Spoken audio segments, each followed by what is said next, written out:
A lot of this isn't going to make sense to you, and I'm sorry about that. I'm just going to start at the beginning, with the house.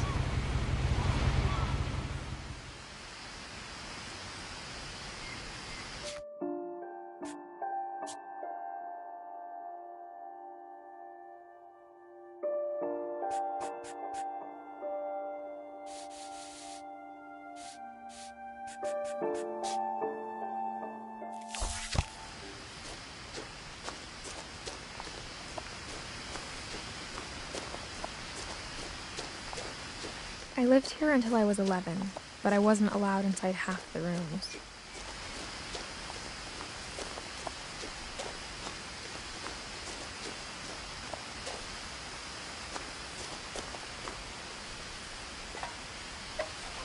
Inside the mailbox were bills from 7 years ago, marked urgent, open immediately.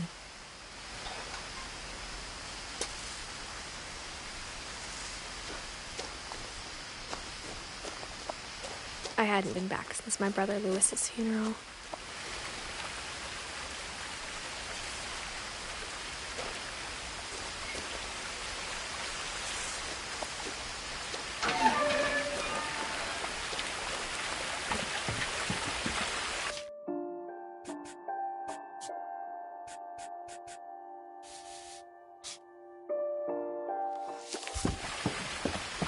In her will, my mother left me a key, but didn't tell me what it unlocked.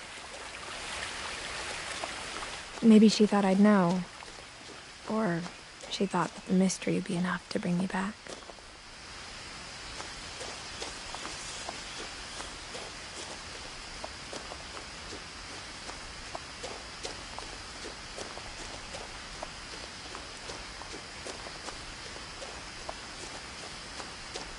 No one had driven this way in a long time, but I saw a few hoof prints.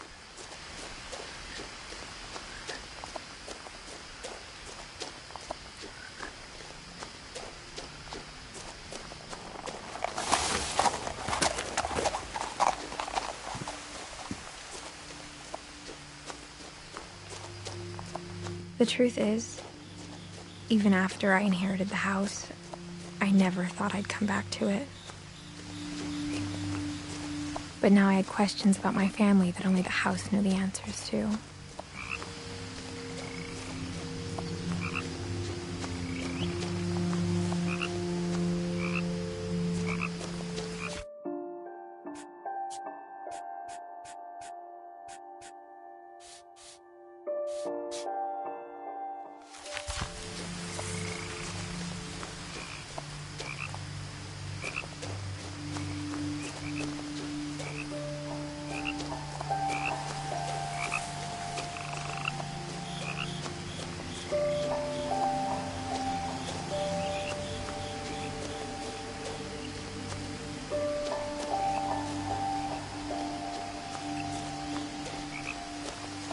The house was exactly like I remembered it, the way I'd been dreaming about it.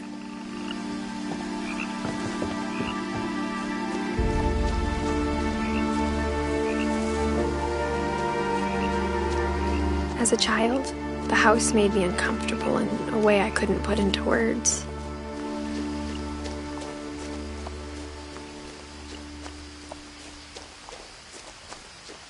Now, as a 17-year-old, I knew exactly what those words were.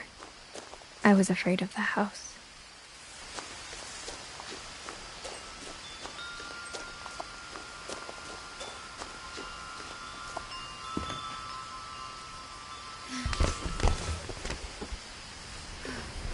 Crawling through the doggy door used to be a lot easier when I was 11.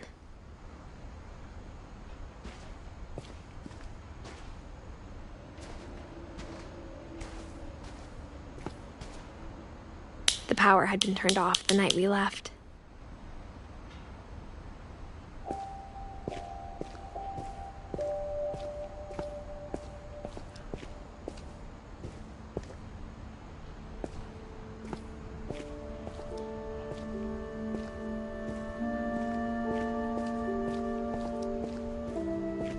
For the first time in years, I felt like I was home.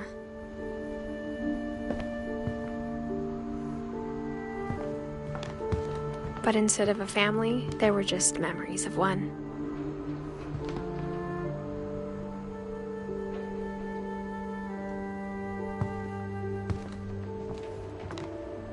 Like how after Louis started working at the cannery, we all got sick of eating salmon.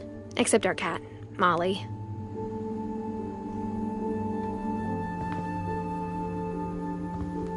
Or how only one restaurant would deliver to our house, so we had Chinese a lot.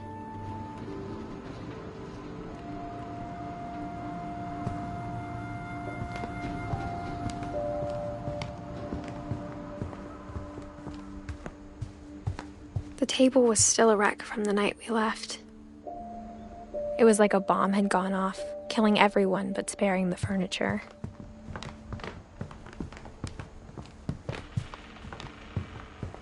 My mom was the only one of us who could imagine Great-Grandma Edie living in a nursing home.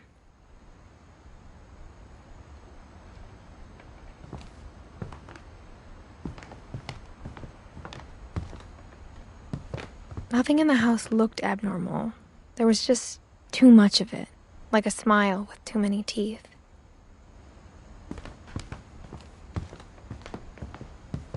Even the fireplace had a story. Edie told me the bricks came from the original house, after it sank.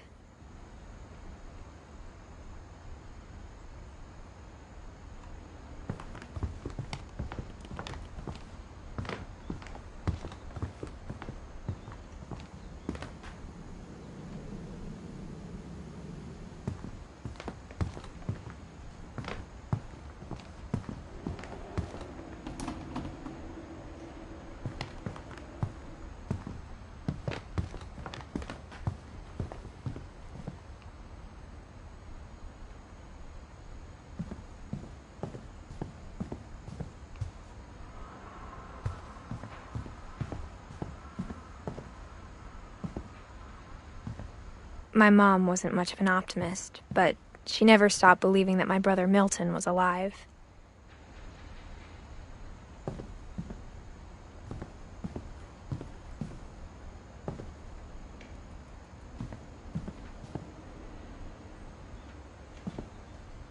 A lot of things got left behind in the whirlwind of that last night.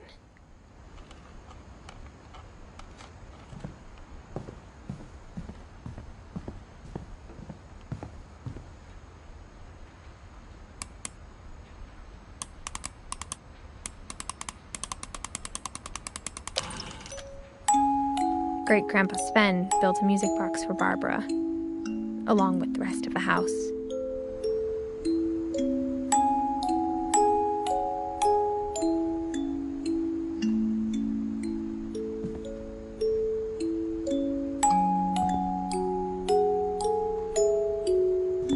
Mom always told me to stay out of the basement, so I wasn't too surprised when the key didn't fit.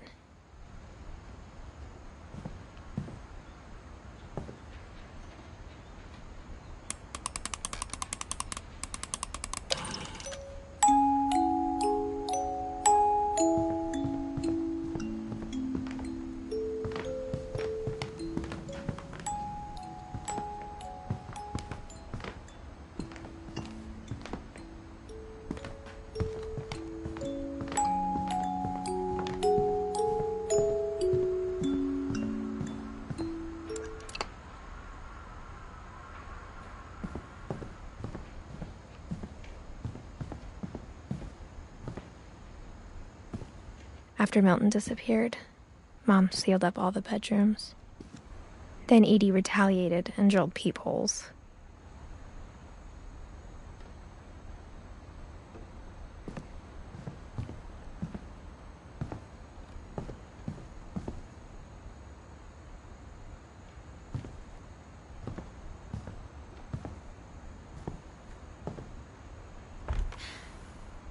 Molly always seemed like a girl I could imagine being friends with, if she hadn't died in 1947.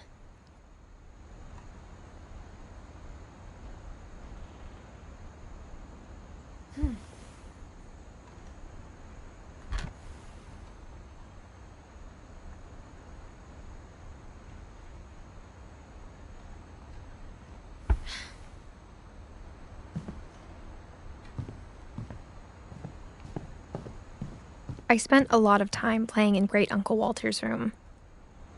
I think my mom sometimes regretted not sealing it up.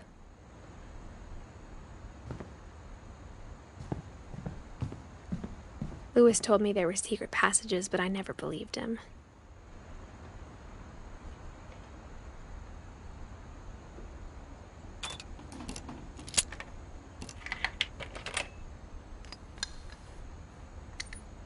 Turns out, my mom was really good at keeping secrets. Now it was time to find out what my mom had been afraid of.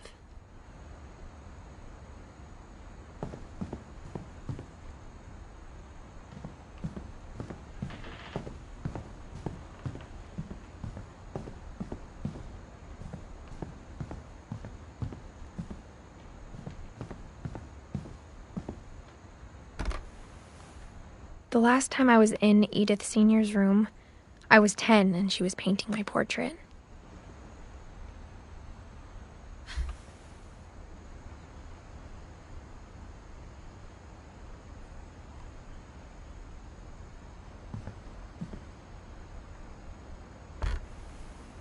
As a kid, I just assumed every house had peepholes and sealed rooms you weren't allowed inside of.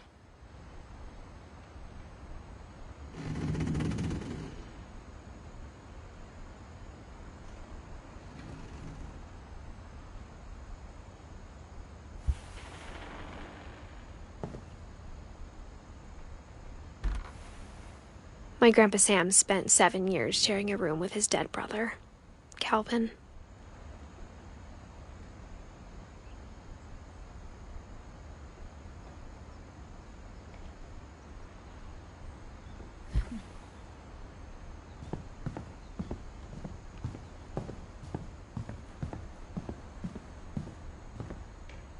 Whenever people ask me about my family, the first thing they always want to know about is Barbara.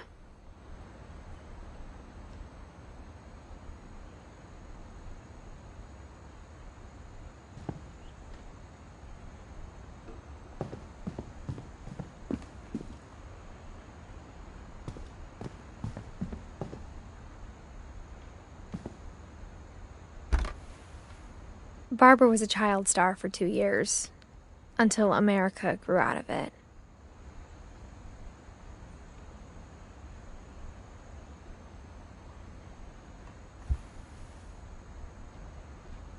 Edie's father, Odin, built the original house.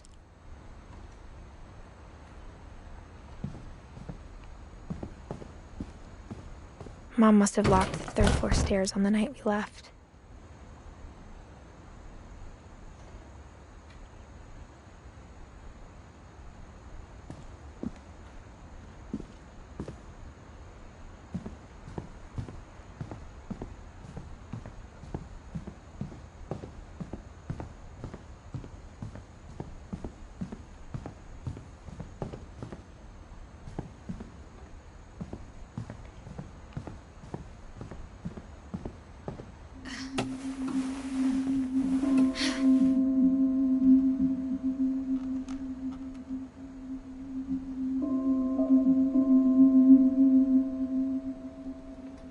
From the paintings on the wall, it was clear my brother Milton had been here before me. Reading this, maybe it sounds like I had a plan.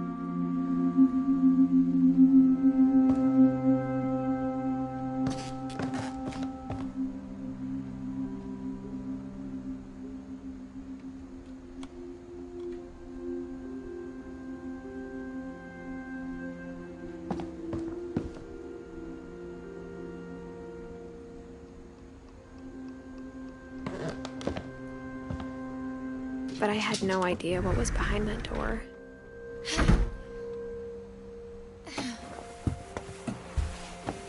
Just like I had no idea where all this was gonna lead.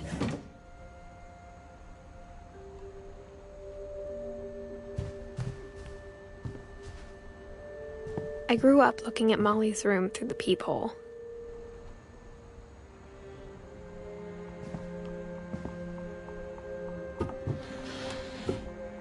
Molly's gerbil had a tiny bedroom with its own even tinier gerbil cage.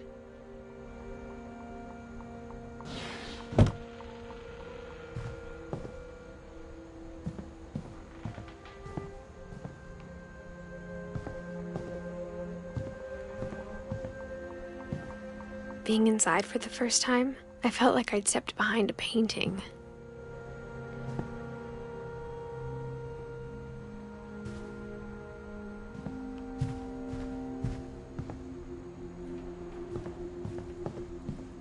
I got the sense Edie had spent a lot of time here, before my mom sealed the doors.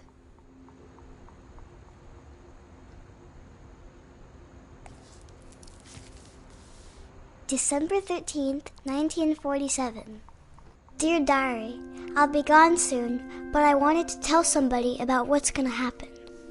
It started when Mom sent me to bed without dinner. I woke up and I was starving, so I looked around for something to eat.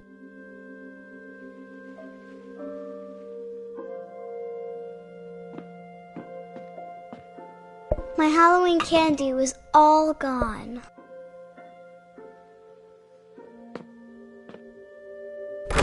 Mom, can I come out now? Sweetheart, it's late. Go to sleep. The gerbil food was dry, but I didn't mind it.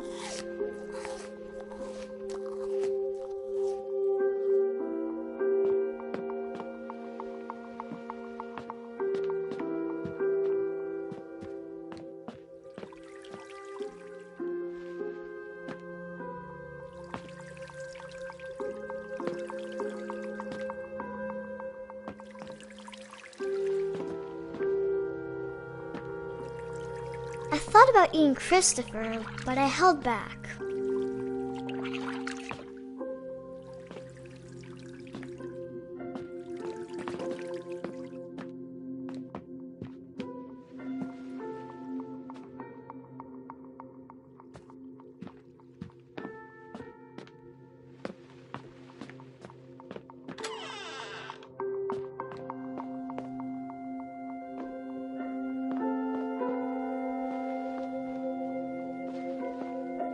I kept eating and eating.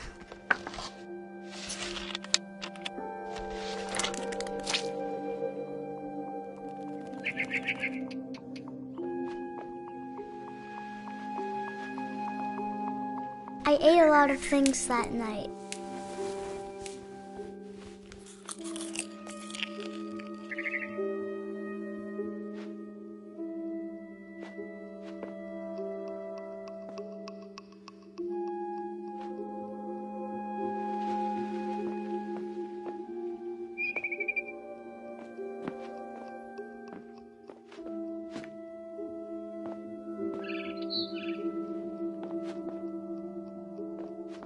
Then I heard chirping outside my window. It was a barn swallow going back to her nest. I reached out for her.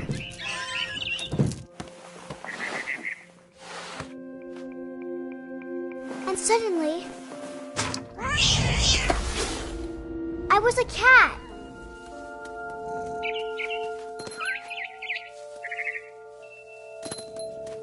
I tried to be quiet, but the bird was really scared.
The babies were all gone.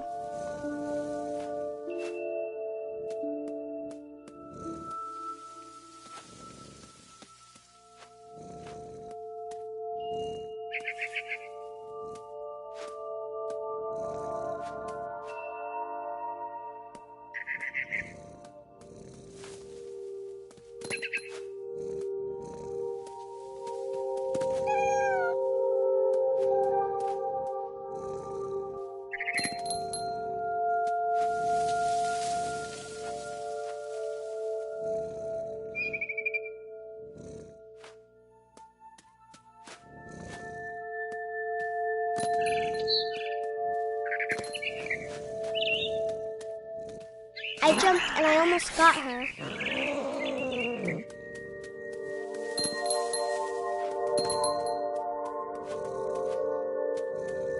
I could tell she was getting really tired.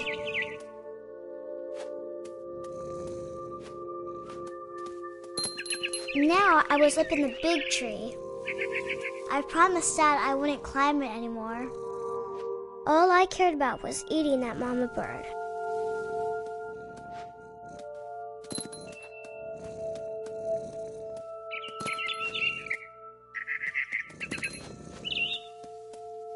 I gobbled her up.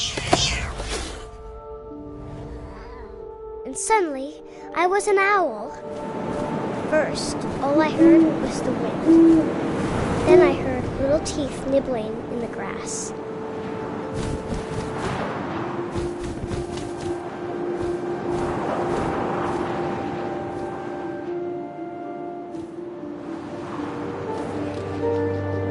Rabbits.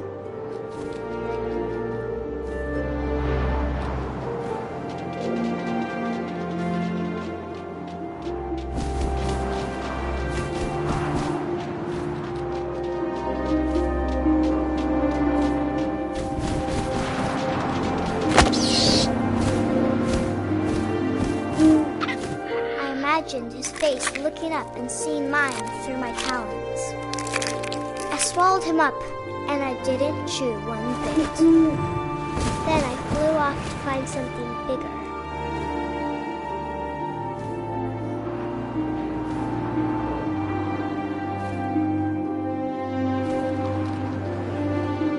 A mama rabbit.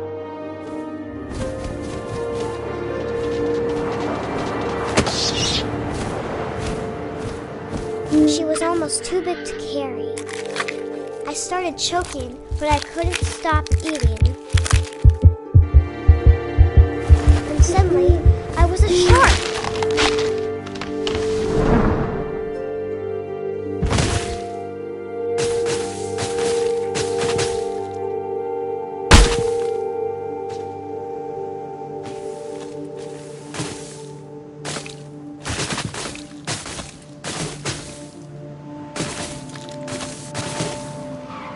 I rolled off a cliff and into the ocean.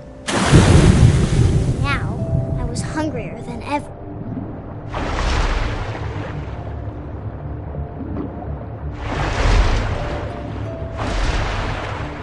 I wanted fat, juicy seeds.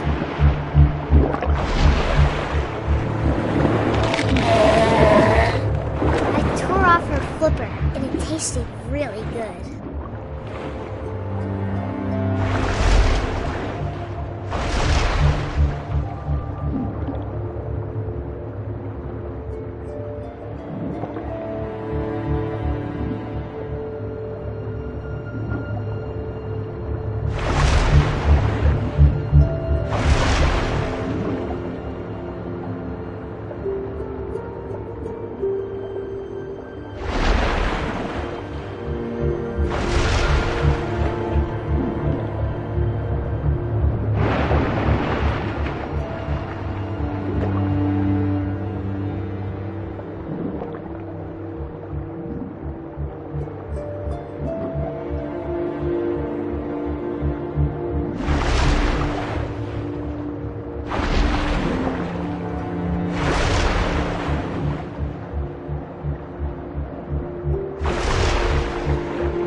So hungry, I jumped out of the water. When I opened my eyes, everything had changed.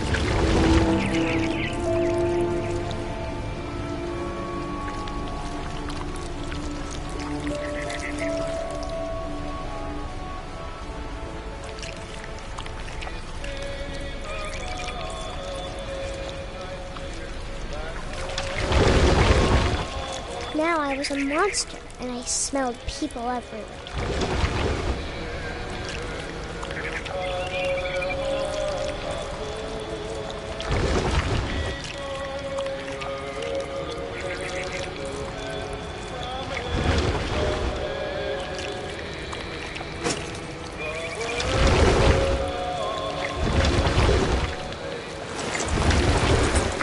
big, but I moved real quiet.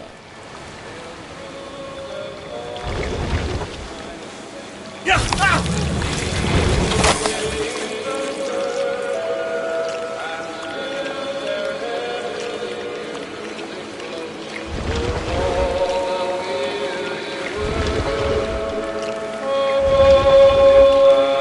I wanted to stop, but also I didn't.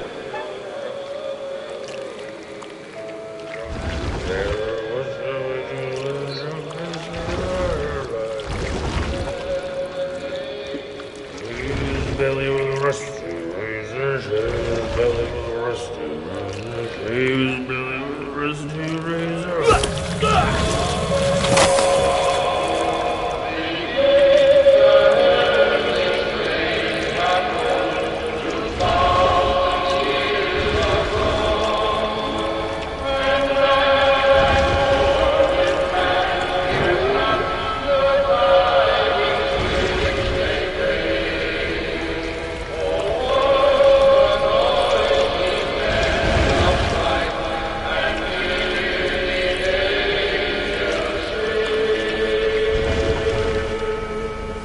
After the last passenger, I was still hungry. And to cross the water, I smelled something new. Something I had to have, so I swam towards it.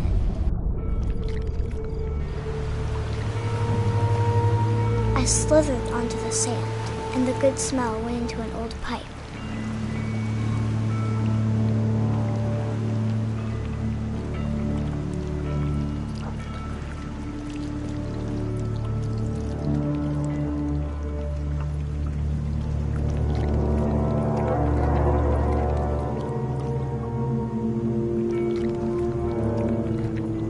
I got closer and closer.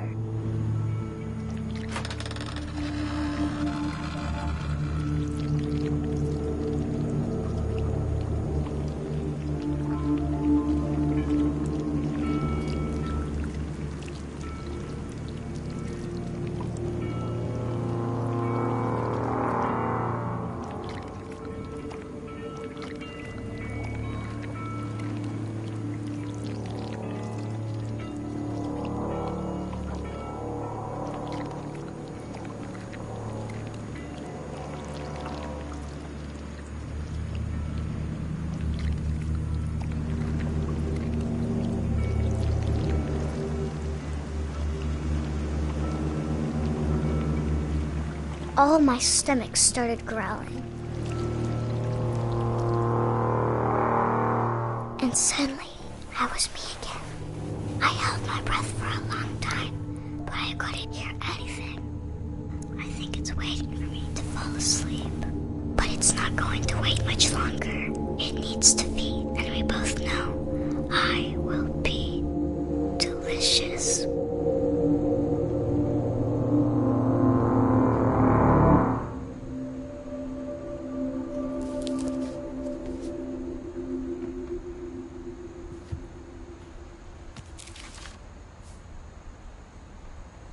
I'm not sure if I believed all of that, but I'm sure Edie would have.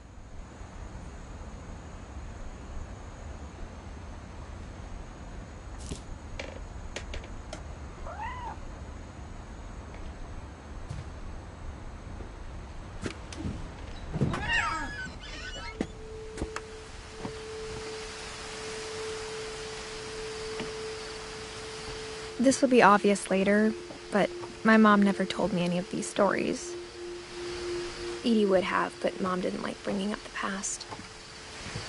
Though, when we adopted a stray kitten, she was the one who named it Molly.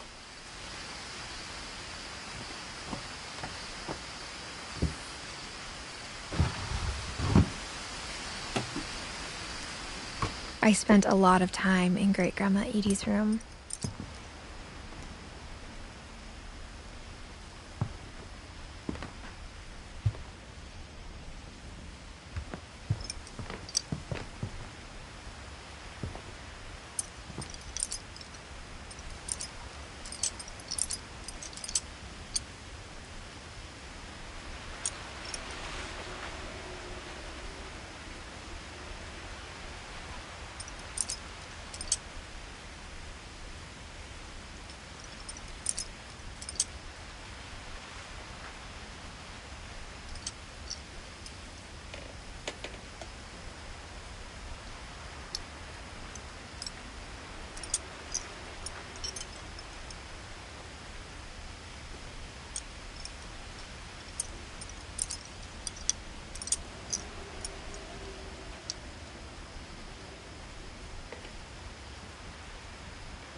Louis died a week before we left, but Edie had already started to memorialize him.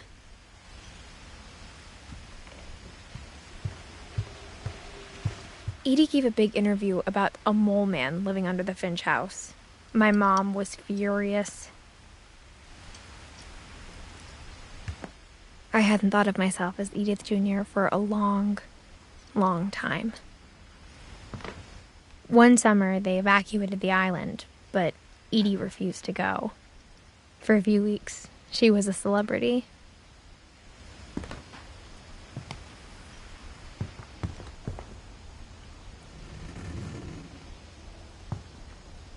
When Edie told people Sven was killed by a dragon, she could also have said he was building a dragon-shaped slide that collapsed. She could have, but she didn't.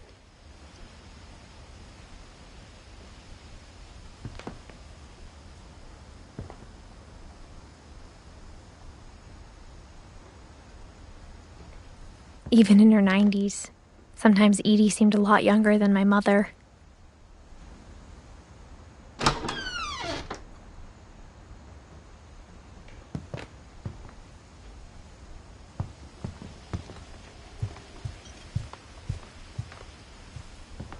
Her room was like a museum.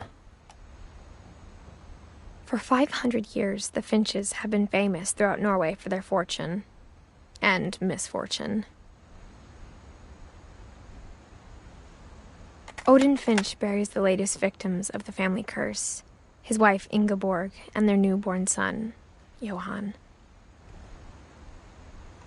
On January 7th, 1937, he set sail with his family and his house, hoping to leave the curse behind.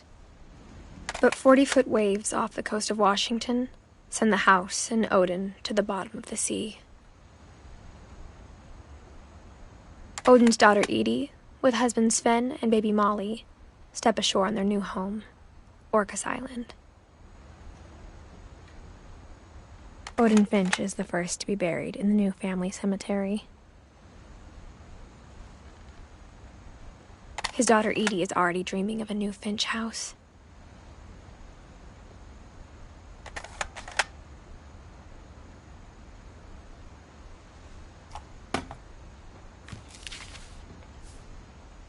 Whatever's wrong with this family, it goes back a long ways.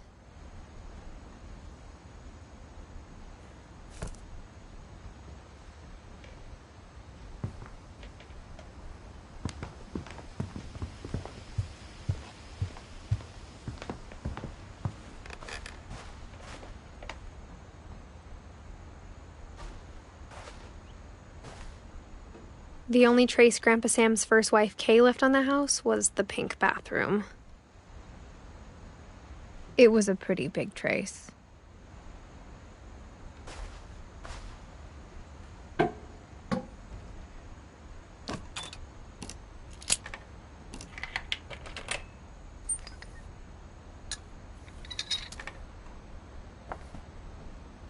There's a secret in this bathroom.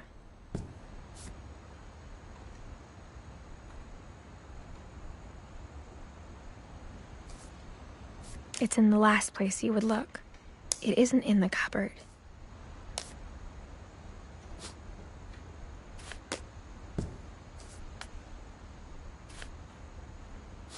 It's hidden in this book.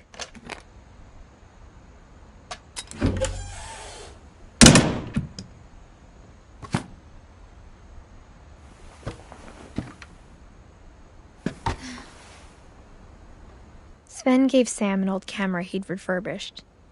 He never put it down.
Edie knit me a new pair of gloves every year, just in time to replace the old ones.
I knew Grandpa Sam had a twin,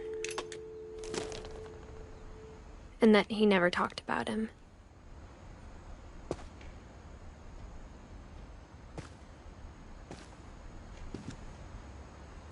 I guess my grandpa didn't like history any more than my mom did.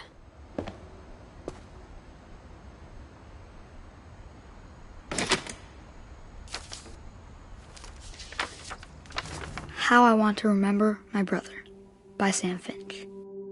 The thing I remember is that when he made up his mind, that was it.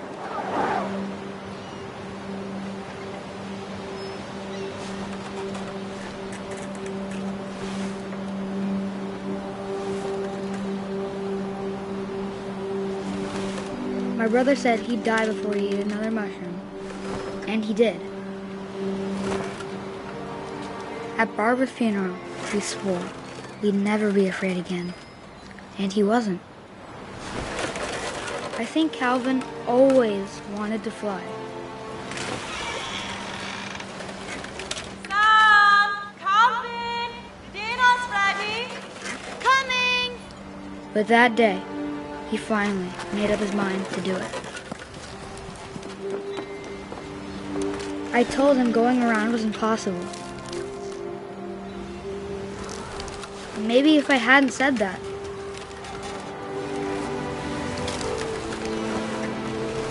Calvin, I'm not gonna tell you again. maybe if the wind hadn't picked up, then maybe he'd still be here. But I doubt it. I think he'd already made up his mind. That's what I want to remember about my brother.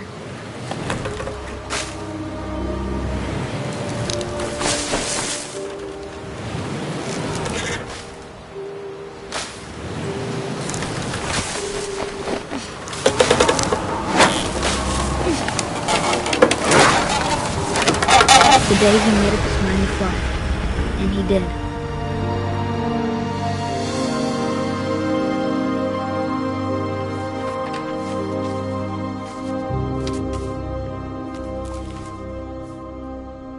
Calvin's story felt strangely familiar. When I was younger, I remember trying to do the exact same thing.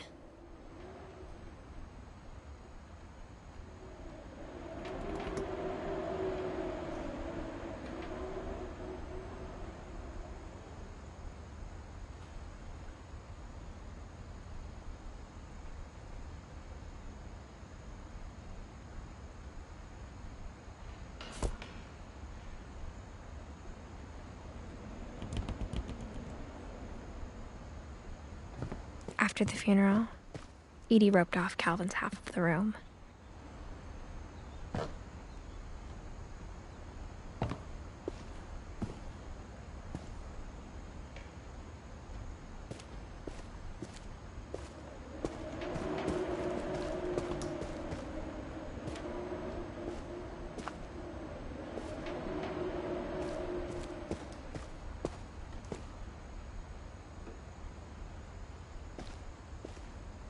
Mom said Grandpa Sam enlisted at 18 and never set foot in the room again.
The passages were a pretty tight fit.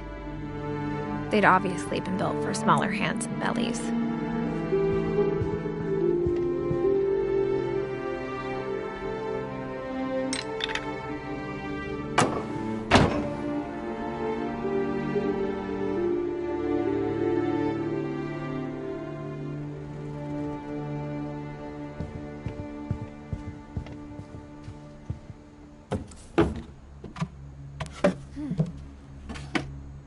Growing up, I always thought of Barbara as a child star.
I never thought about how hard it must have been for her afterwards.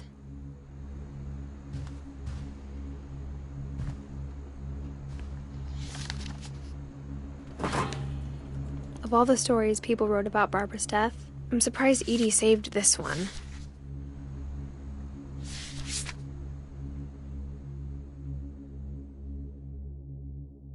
Old Jack here with another ghastly tale inspired by America's most unfortunate family. I'm calling it The Surprise Ending of Barbara Finch. As a child star, Barbara was famous for her scream. Now at 16, she was all washed up. A has-been. But in a lucky break, she'd been asked to perform her signature scream at a local convention for monster movie fans. It was just the boost her career needed. Unfortunately, her scream hadn't aged well. Getting better. I think you just need the right motivation. Her biggest fan and current boyfriend, Rick, was about to demonstrate when... Now that was a great scream. It was Barbara's father, Sven. He'd slipped into a table saw and had to be rushed to the emergency room. So Barbara got stuck babysitting her youngest brother, Walter. Her convention comeback was cancelled. Okay, I'm hearing frustration, but I'm not hearing terror. What if I tried... A gang of hoodlums in Halloween masks have been terrorizing Orcas Island tonight. Police are urging residents to... That came from the basement. You're right! Also, I loved your delivery on that. Why is your basement door locked? Because my dad likes making puzzles and secret passages. There's a key hidden in the music box. The secret is to keep winding and winding until finally the key pops out. Thanks, babe. I'll be back in a sec. 20 minutes later, Rick hadn't returned. So Barbara went to look for him, right on cue. She reached for the music box. And as she wound the key, she listened for Rick, but the house was silent.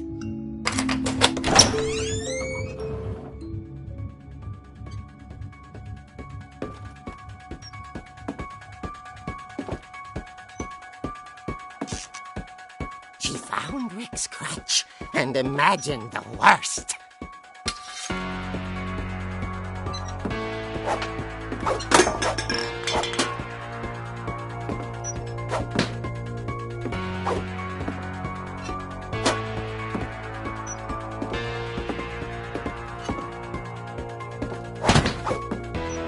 Leader is the infamous Hookman killer, Dr. Carl Hamill, who impaled and then ate his family 10 years ago tonight.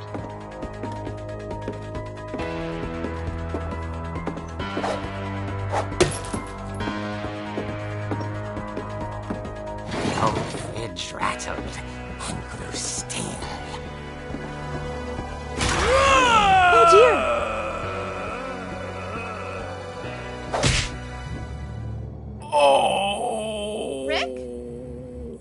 Barb, relax. I was just trying to scare you to help you find your scream. Well, I'm not scared, Rick. I'm furious. Then act furious. All I'm getting from you now is that you're hurt and confused and you're... She threw him out, but she kept a little something to remember him by. Barb, have you seen my other crutch? And she was still holding it when she fell asleep watching the late picture show. Hours later... Barbara! Walter, what's going on up there? Ah! Okay, I'm coming up, but if this is a trick, you're dead, Walter.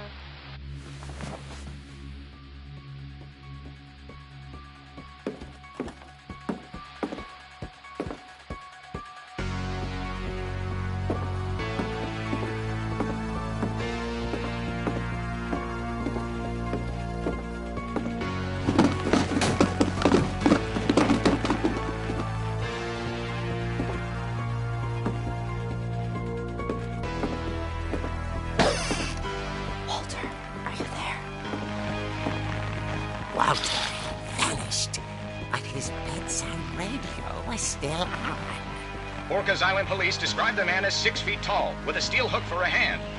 Residents are urged to lock all doors and windows and notify the police of any suspicious activity. Barbara turned, saw the hook man, and was speechless. He was quite smashing. And he was. He couldn't get enough of Barbara. Okay, Barbara. There's gotta be another way out of here.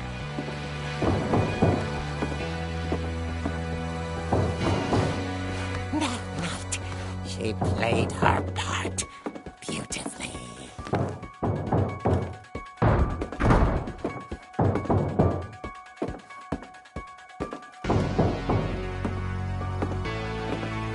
She thought about abandoning Walter, but just couldn't do it.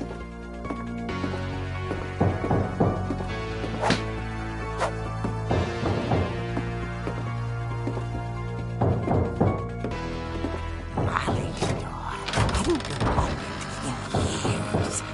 The hinges groaned.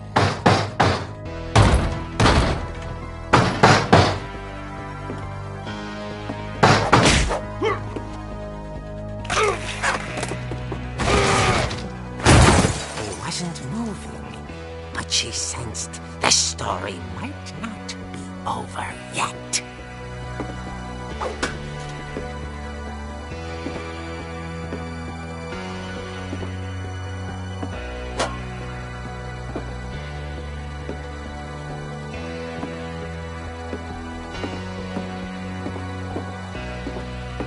The hookman had vanished. She listened for his breathing, but all she heard was...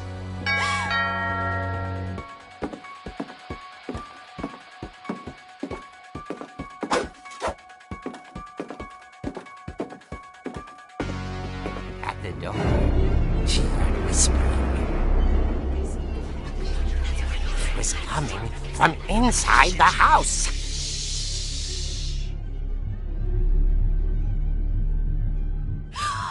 Oh dear.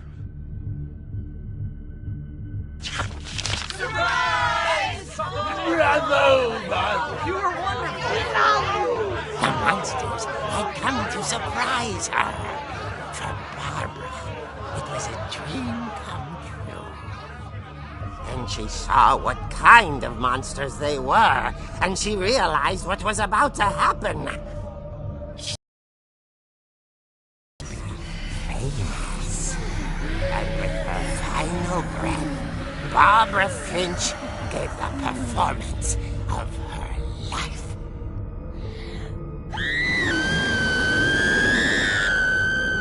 I wasn't there myself, but I hear Barbara was magnificent.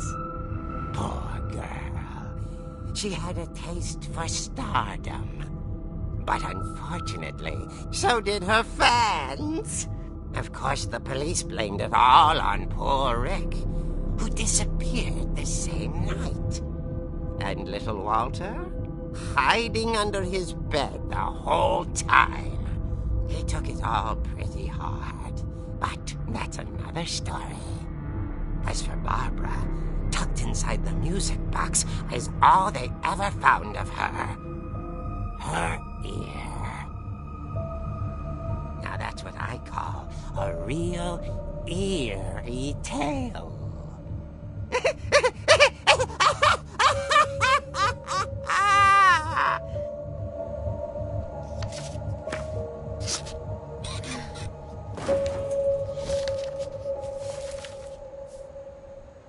Edie told me all Barbara wanted was to be remembered, as absurd as that comic was. Maybe what Edie saw was a happy ending.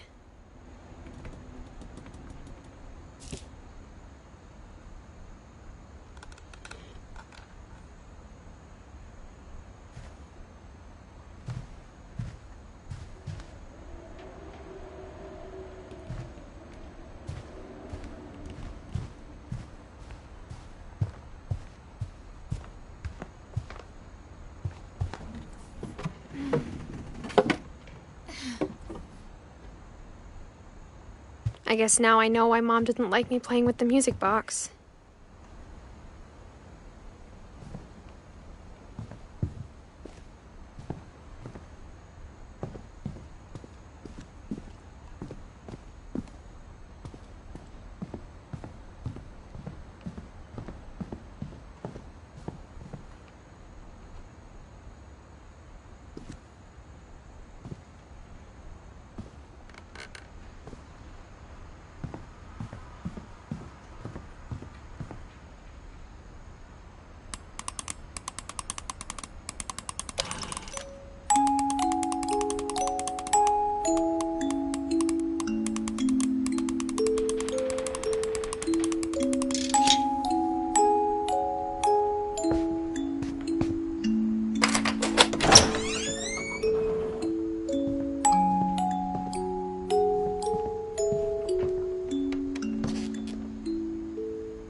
Mom said the basement was off limits, unless I wanted another tetanus shot.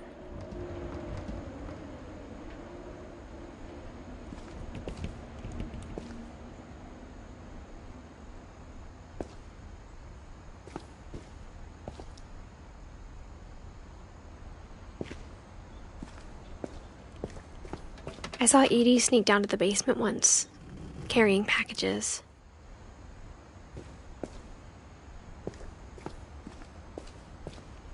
I thought maybe she was hiding presents.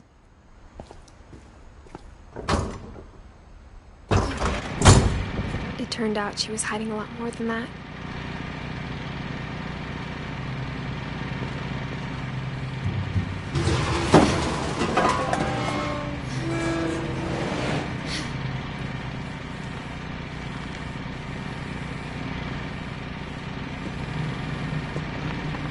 I remember asking Mom once about where Walter had gone.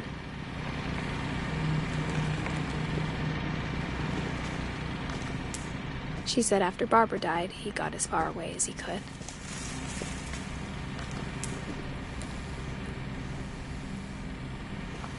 If there's a pattern in all these stories, I think it's that none of us has gotten very far.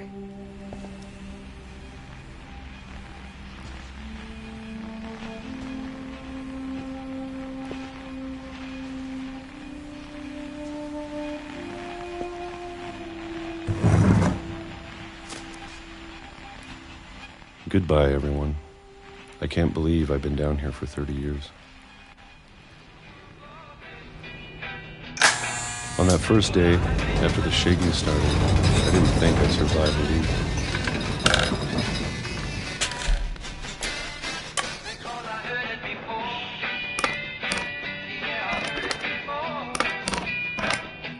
But after a few days, I settled into a routine. That's what kept me sane. Having a schedule, living for today. I always expected to be dead tomorrow.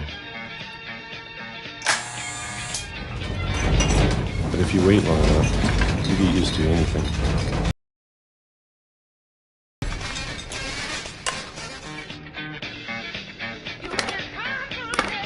Even a monster on the other side of a door starts to feel normal. Almost friendly.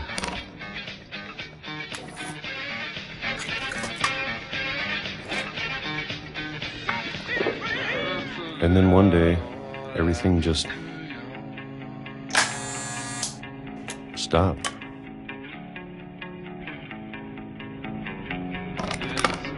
Whatever that thing was, It was gone. Maybe it got tired of waiting. Or maybe I just got tired of being afraid.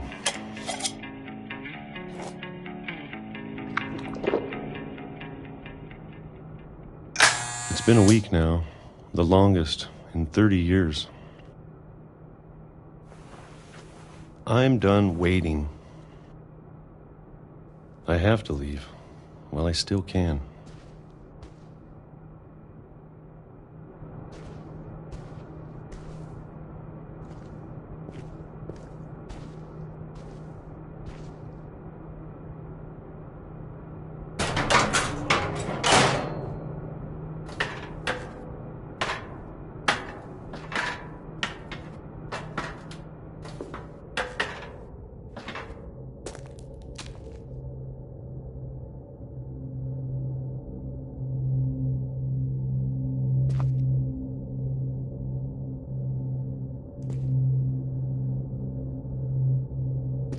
I know it's out there, somewhere.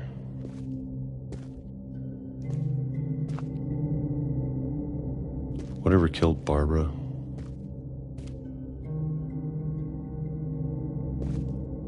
And Molly.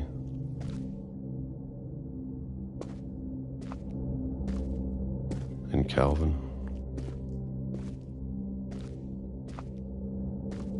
Maybe this is all a mistake. But I need to stop living the same day, even if it kills me.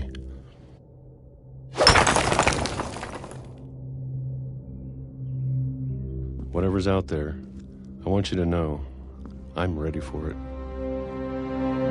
I'm going to appreciate all of it, especially the food. I don't mind if I only have a year left, or a month, or a single week. I'd be happy with one more day. I can already imagine the sun on my face.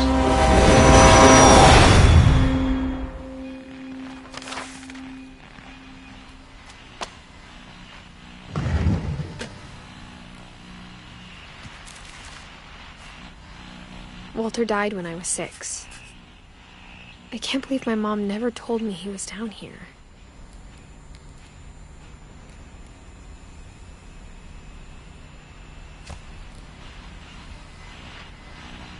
I'm sure my mom was trying to protect me.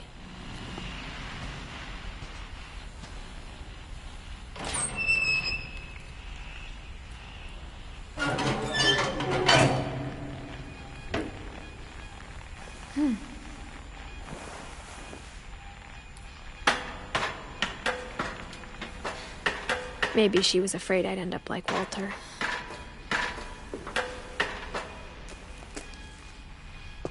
But if she never told me about an uncle under the house,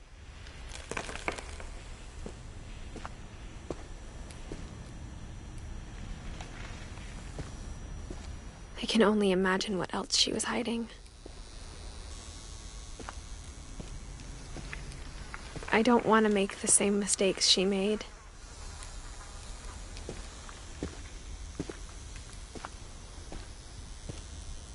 Trying to bury something that's still alive.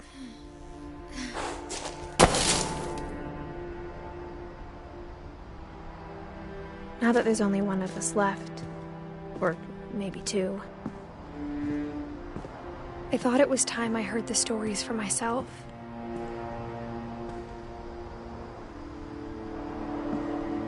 And found out what happened to everyone else.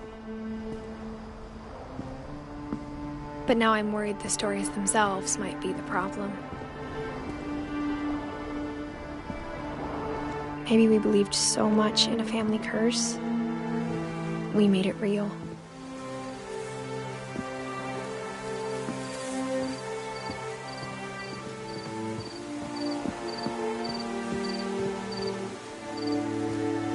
I don't know if I should even be writing this.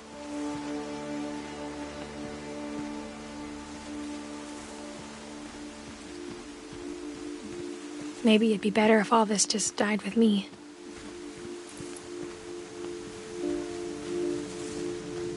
But I thought you should know about your family.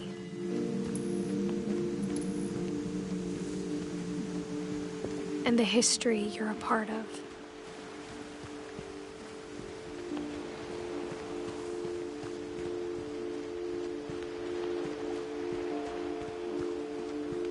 Though to be honest, I feel as lost as you probably do right now.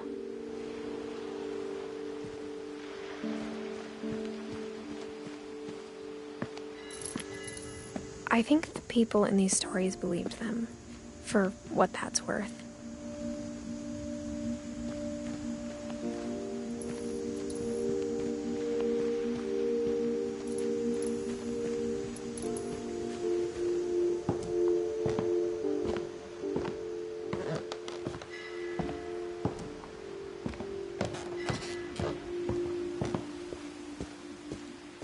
And when you look at the house, that history of imagination and stubbornness and madness, any of it seems possible.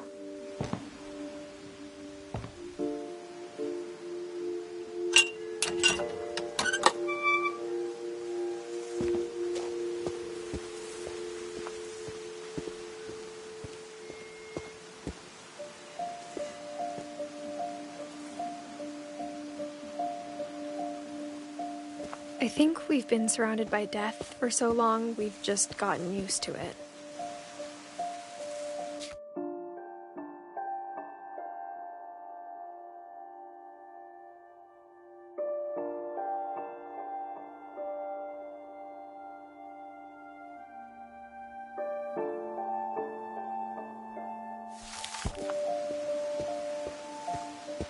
What kind of family finishes building a cemetery before starting the house?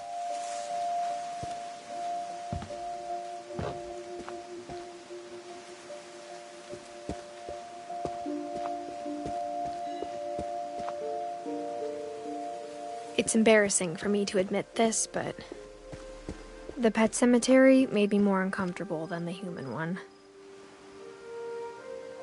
3 of the gerbils were mine, and 2 had been my fault.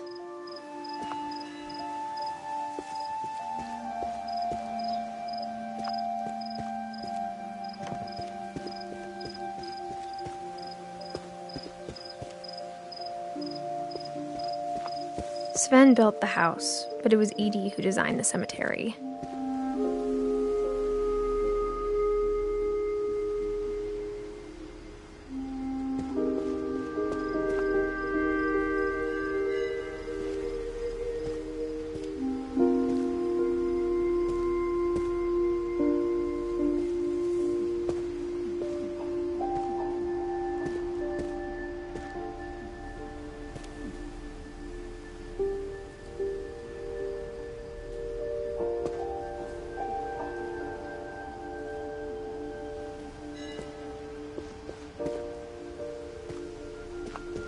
I'm sure Odin's monument had been Edie's idea.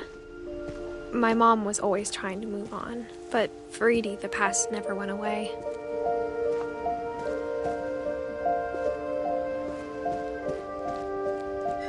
She could see it poking out of the water at low tide.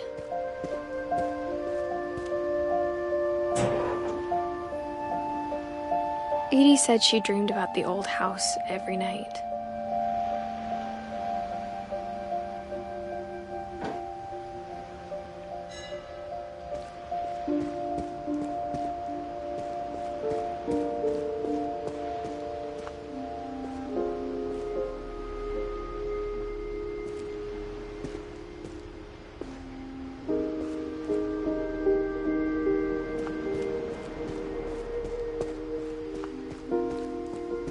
Edie's side was always easier for me to understand.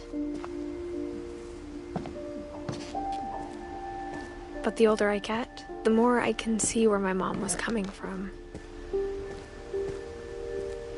Her dad had been pretty strict, but it wasn't enough to save her brothers. She was just trying to do better.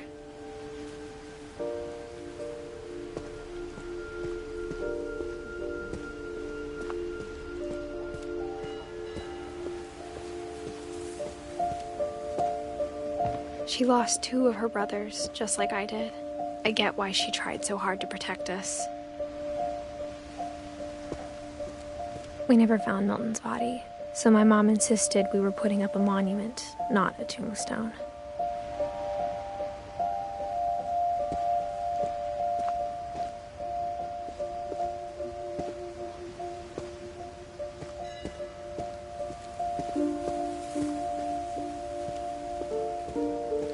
There's so many things I wish I could ask my mom now.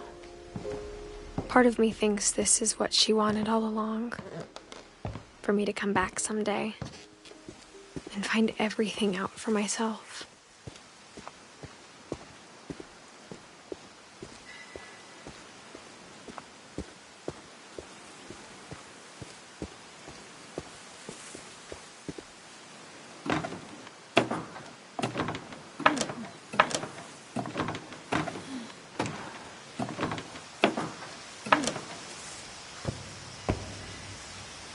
But looking back on it now,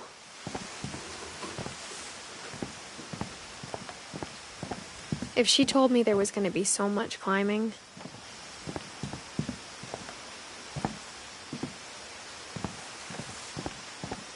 I never would have come when I was 22 weeks pregnant.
I never met Grandpa Sam, but I think he and my mom had a lot in common.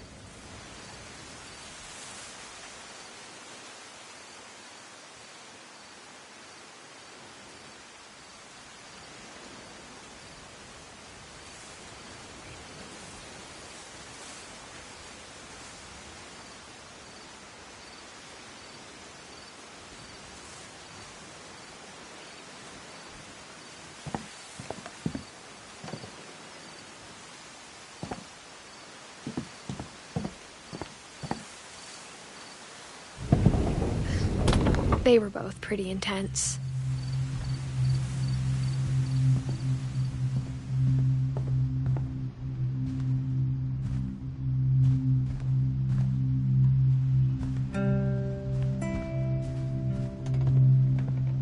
Instead of hiding from death, Sam seemed to go out of his way to meet it.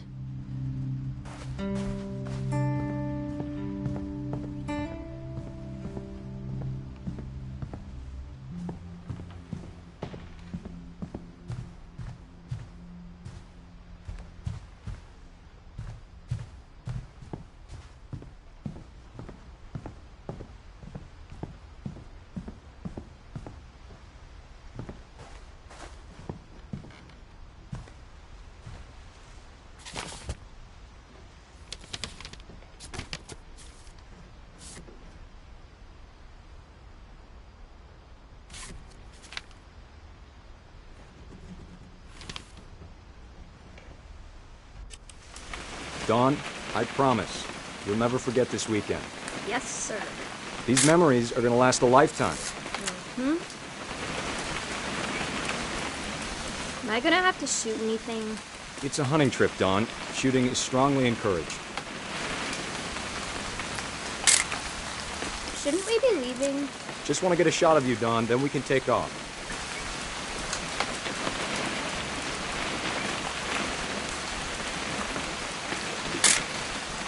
I'm over here, Dad.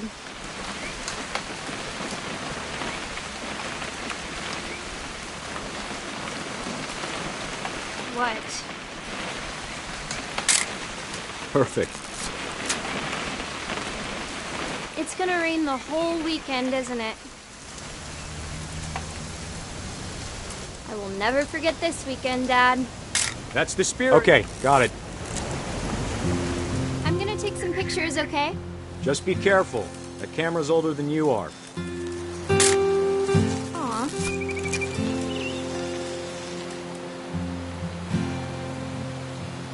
Definitely should not have drunk all that coffee. Hey! That's a keeper. I'm just saying, I'm not always gonna be here, Don. You'll need to remember this stuff, if you want to survive. I'll be fine, Dad. You know who else thought he was gonna be fine? Some guy who died. Don, I'm being serious. I know, Dad. You're always serious. Doesn't being out here make you want to chill out? Well, to tell you the truth, I haven't been out here in 20 years.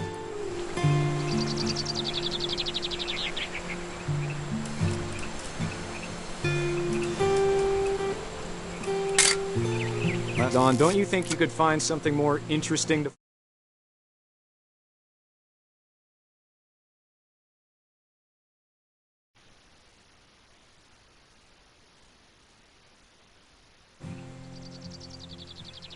We found an old logging trail. There were deer everywhere. I bet if I could remember where that trail was, we'd spot a buck for you in no time. ¿Qué onda? ¿Qué onda? ¿Cómo vas? Ahí voy levantándome. Verga, güey, ¿qué? Y siento chover, que se cómo me duele el cuerpo. ¿Cómo? Cómo me duele el cuerpo, tío. Kurt, qué pena. Te va a dar COVID, ¿cierto?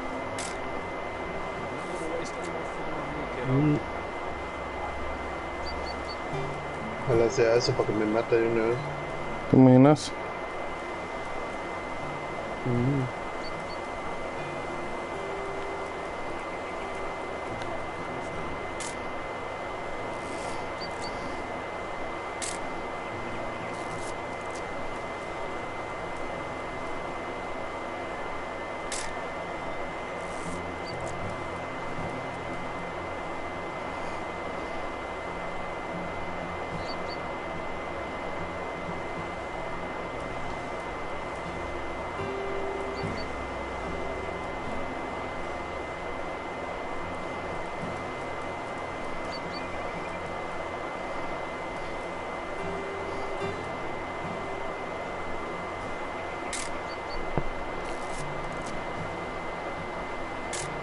Ramón, soy yo. Vale.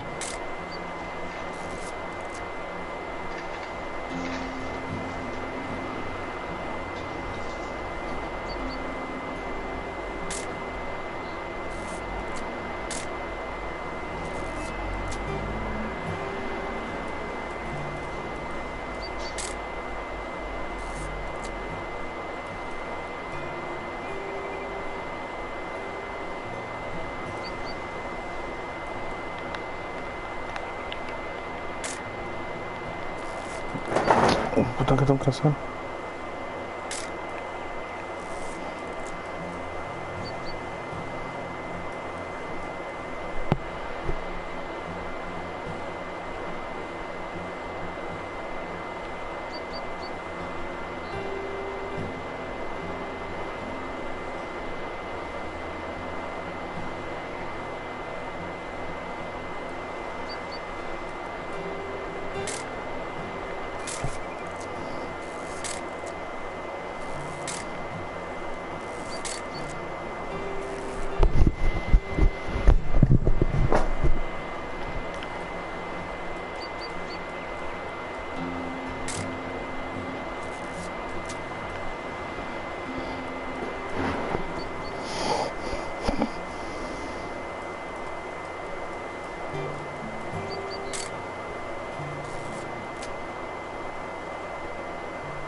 Pues sí, Sam.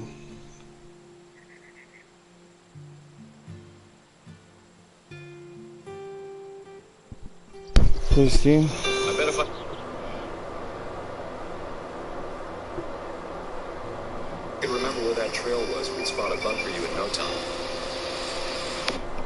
Ok, tengo que encontrar un camino de ciervos. Puta, ¿y cómo hago eso aquí?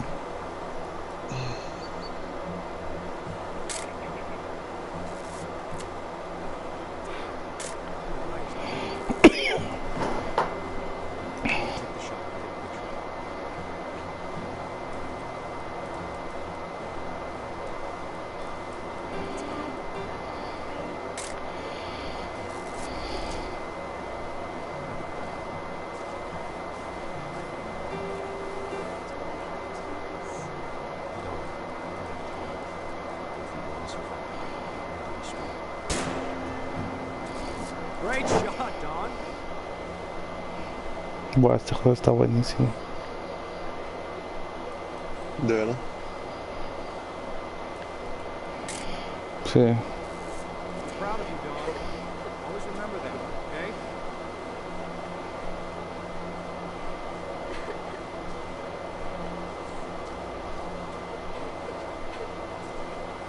Sorry, Don. Just gotta reset the timer.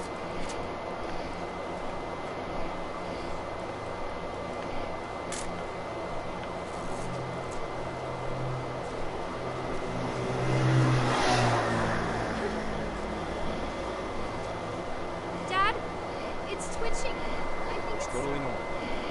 Just focus on the camera. Try not to think about Dad! Fuck!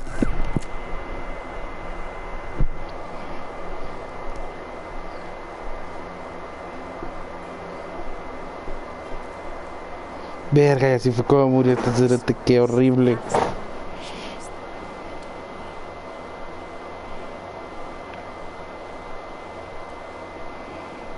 Creo que voy como por la mitad del juego, cerote. ¿Vos qué quieres jugar? Pues no sé, es que el arc todavía no lo puedo jugar porque no me deja entrar al servidor. ¿Ya probaste ahorita?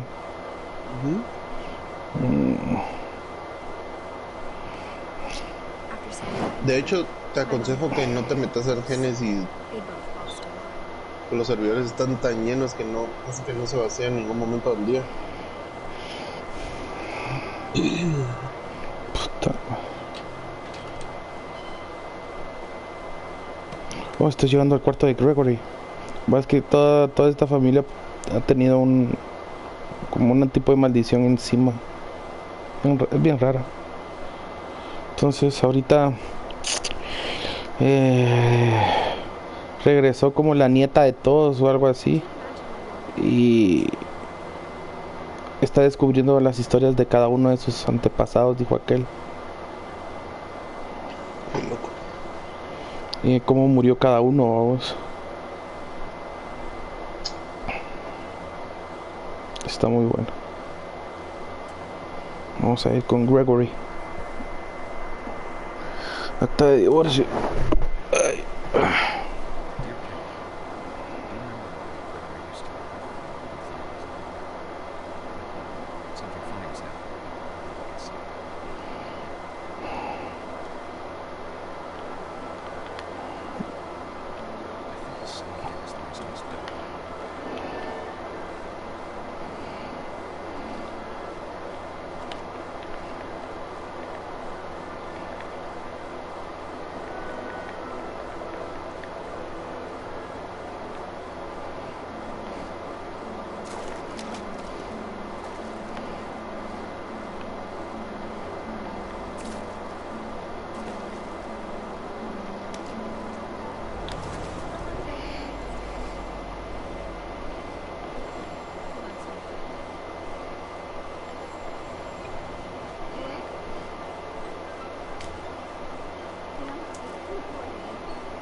adentro me pregunto.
Verga, qué heavy.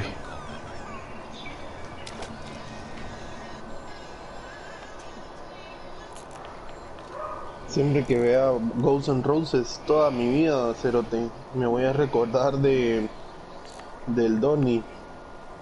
Ah. Cuando dijo, puta, tengo el boleto, y luego, puta, no voy a ir.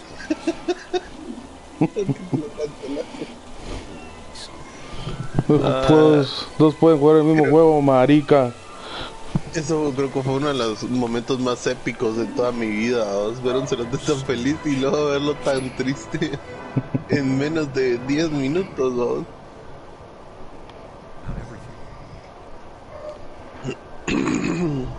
Buah, el bebé Gregory se ahogó.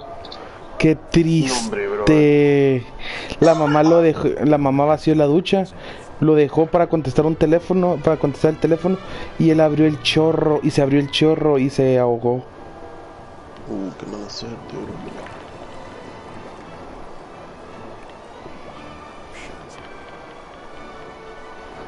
Espérame un segundo, Sam.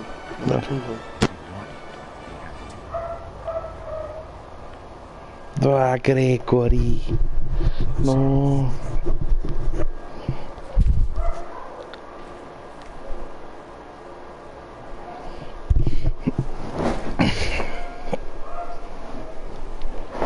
Jens Gregory.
wind picked up, and the can of peace appeared and quickly went. But all the humans did that day was go inside the tent.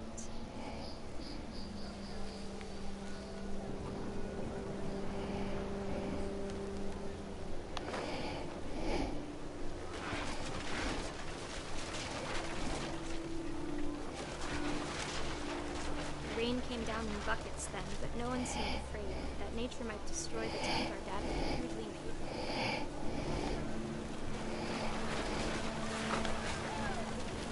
The thunder sounded much too close and full of angry power. But all my father said to this was, "Make the music louder."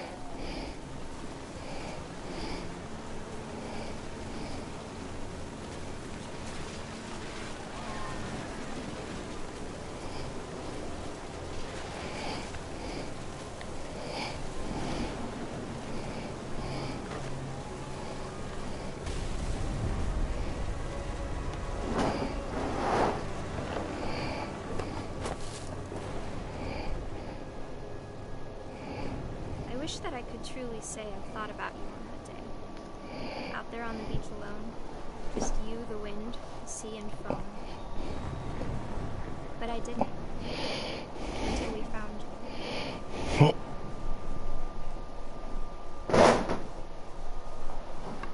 Murió una tormenta. She never told me. Mom told me once if I was a boy, they were going to make us. Bueno.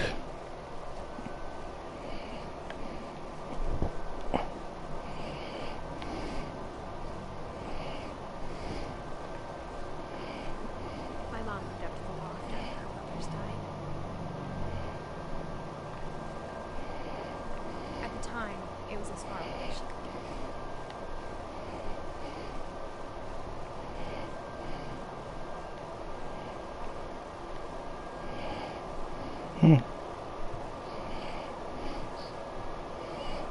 She spent a summer building houses in Calcutta, where she met my dad, Sanjay.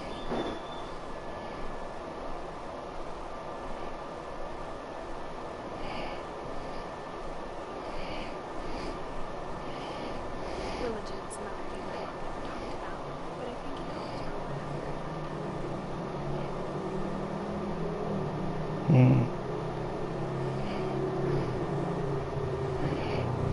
My mom went to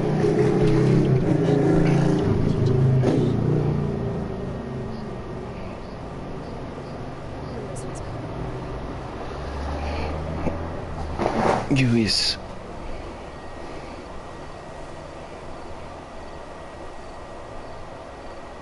When my dad died, I don't think Mom knew where else to go. Pues sí, vos reyes. Pues sí, vos sí, Sepi, hijo de la gran puta. ¿Qué te pasa, Edith? Pasa mierda, ¿qué te pasa vos, mierda? Buah. Aquí está Edith, Milton y Luis. Que murieron también. Verga, toda la familia está valió ver. Y down. Vamos a ver. Milton, Lewis, sí. Ya casi termino. Y ya podemos jugar a toquetearnos juntos. Buenísimo. GTA no lo tenés, ¿no? Pero ya se está descargando, va por la mitad, güey. Lo compré, estaba en $15. Estaba baratísimo. Y una Special Edition. Fíjate, baby. Buenísimo. Sí, porque eso o el Battlefield o Minecraft no lo tenés. Minecraft. Para jugar algo tranquilo, ¿no? Sí, sí lo tengo. Podríamos jugar en Minecraft. Sí, vamos a jugar. Verga.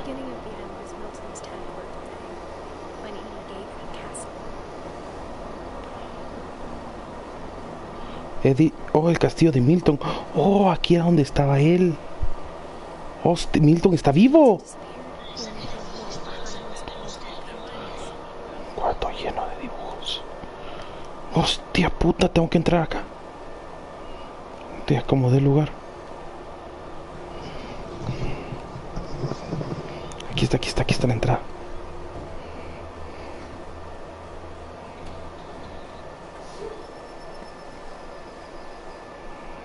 Hay pintura tirada por todos lados.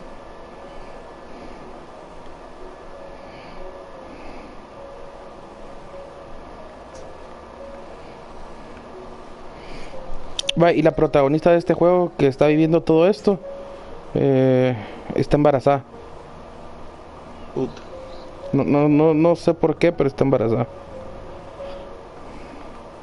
Ahí está, voy a leer ahorita la historia de Lewis. No, de Milton. El pincel mágico.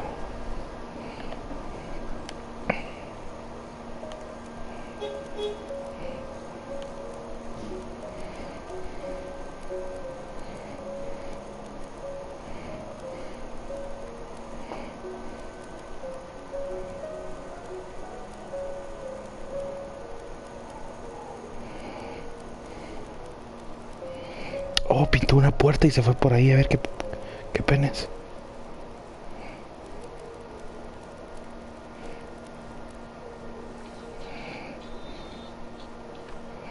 Solo desapareció.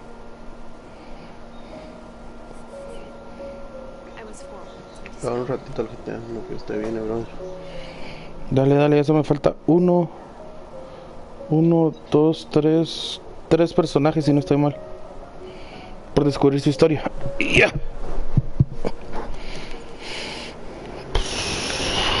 ¡Qué loco! Me gustan estos juegos, me encantan. O sea,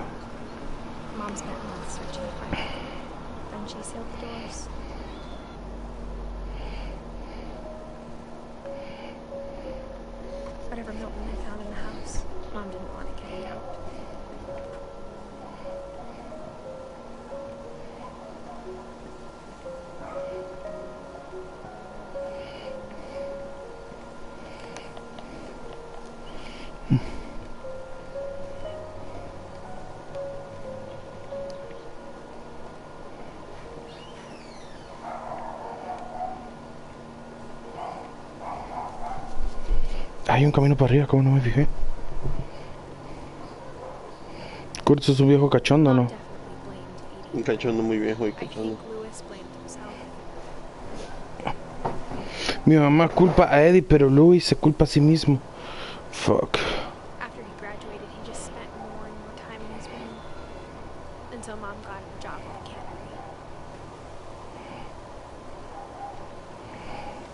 cannery. ¿Aquí quién es? Ah, Louis.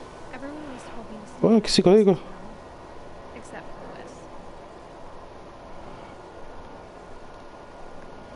Louis. Ok. Tengo que ver cómo recucharones entraron ahí. Ok, aquí está roto.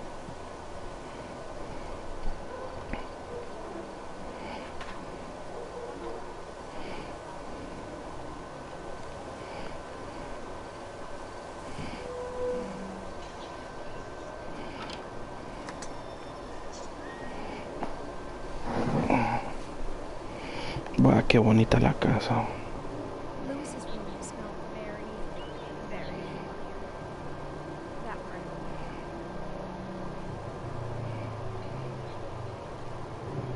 me. No, me salí. Ay, soy pero gilipollas. Ay.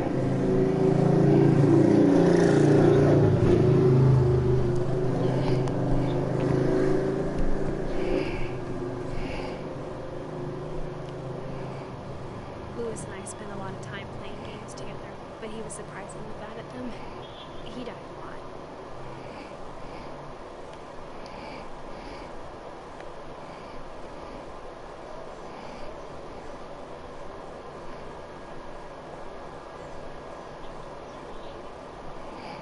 Aquí está la historia.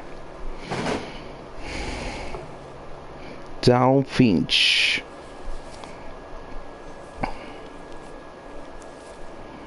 Dear Mrs. Finch, as Lewis's psychiatrist, I can understand your desire for an explanation. As I see it, the trouble began in January, shortly after we convinced your son to seek treatment for substance Ah, te conté que me compré el club nocturno, ¿verdad? Sí, me contaste. Está muy bueno, pero... Yo también me lo compré y lo tengo, pero no... Me encantó la música, ¿no? Ah, sí. In our sessions, I saw the same behavior. His mind began to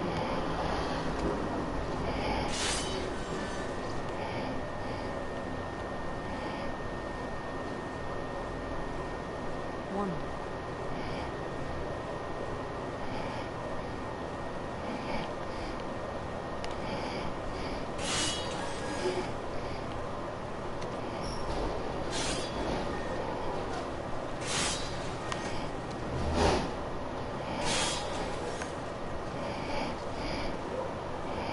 Him to describe it. He said he started small, and then elaborate.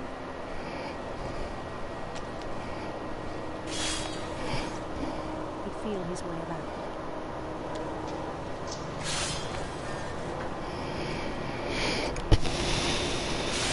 And something new. Bats.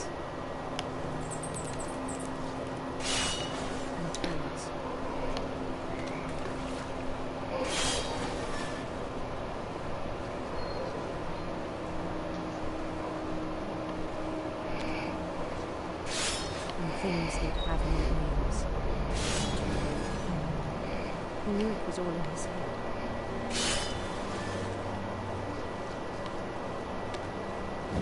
He took it very seriously.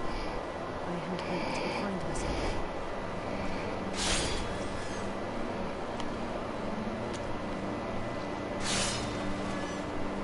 But he found something more.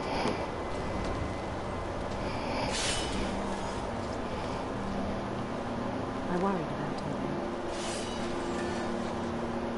Daydreaming at the canal. I spoke with his boss. But he said Lewis had become a model employee. Methodical, tireless, focused.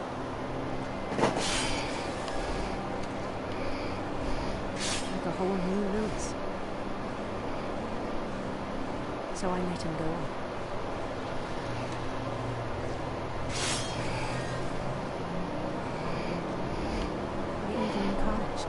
Al parecer este Lewis tiene un problema o un desorden mental. Un problema psicológico.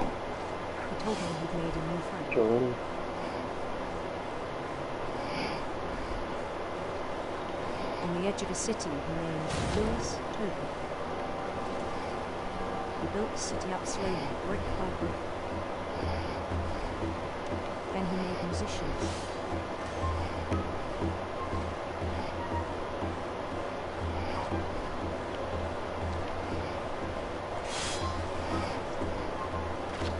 Songs for them to play. He talked about starting a band. And he was always humming. Every day his imagination grew stronger. Okay. He no longer spoke at the canal. But his chopping was as reliable as ever. And one day it struck him. All the cheering crowds, even the stones under his feet, were all in his imagination. So he could do whatever he wished.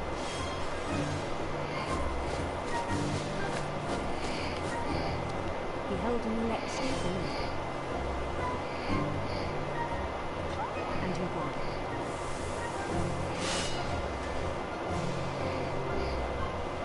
They begged him to stay, but his mind was already made.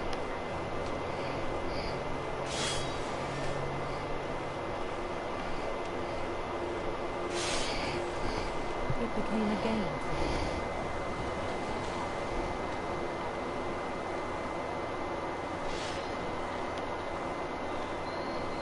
He'd conquer a city, then immediately push on. New Louisville.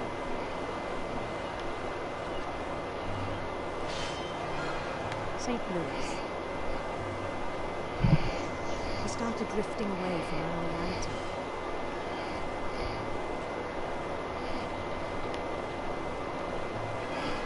Minneapolis, until one day he forgot to go home from the canal. Even as his mother pleaded with him, part of Louis kept saying no.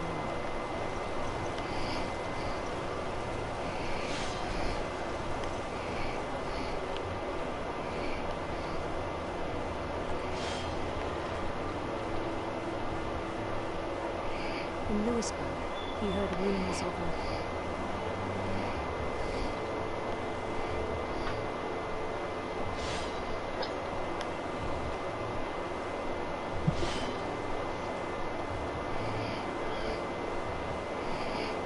handsome queen.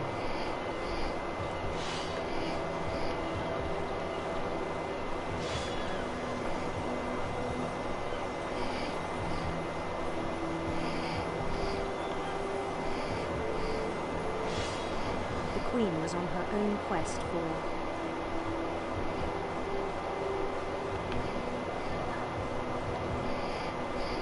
sinister serpents.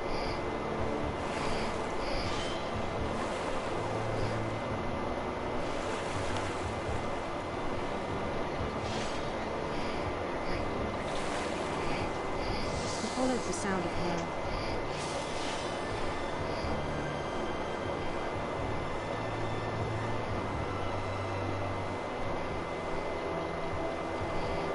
electric city.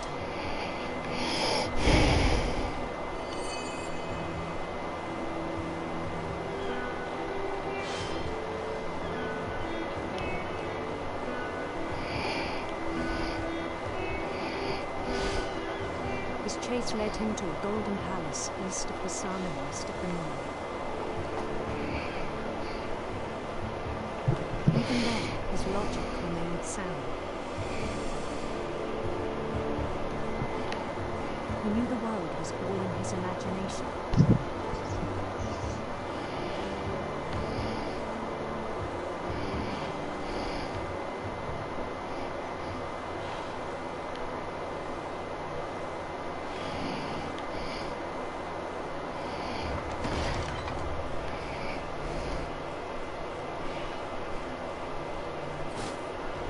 He was so proud of having created it.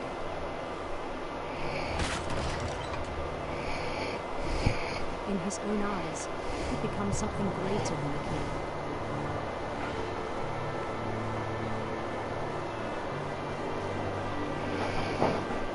Ah, qué calor.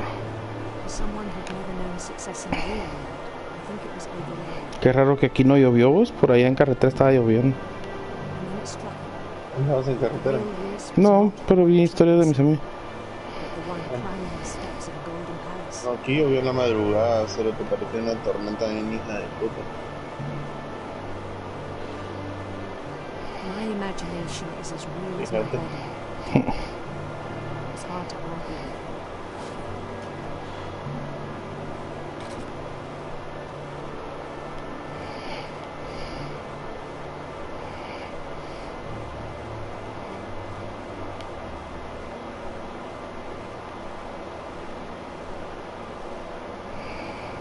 Began to forget the world around.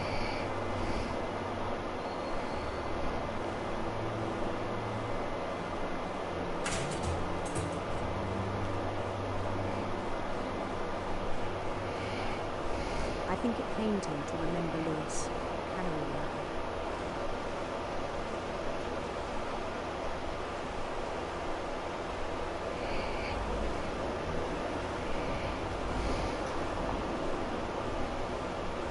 To despise the man with a royal contempt.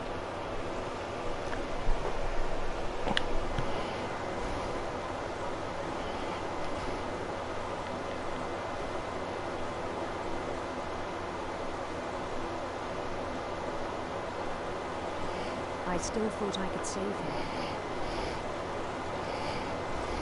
Even after he said he was being crowned king over all the lands of London.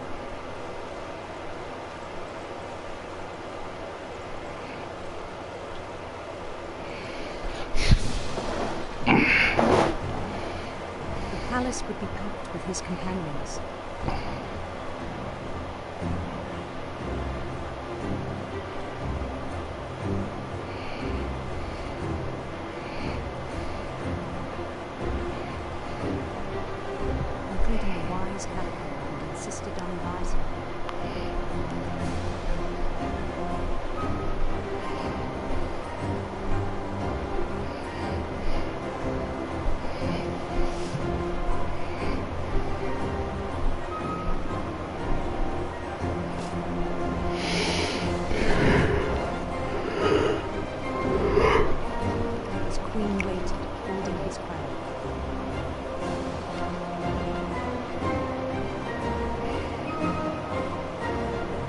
There's only one thing left to do.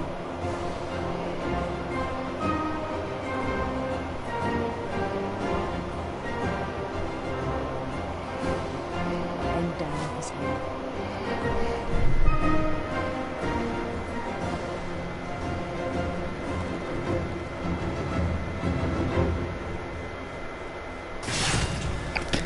A la verga. Mrs. Finch, your son was a kind man who will be missed by all El of us. pisado tenía, Lewis tenía como problemas mentales y trabajaba en un lugar de enlatados donde se hacía atún, digamos. Entonces él imaginaba que era un príncipe. A la verga. Él imaginaba que era un príncipe y le ganó más la imaginación, que cuando agachó la cabeza como para que le pusieran la corona, realmente metió la cabeza en la guillotina de la máquina que le cortaba la cabeza a los pescados. A la verga. Y se sacó la cabeza. Buah, qué heavy está esta historia, men.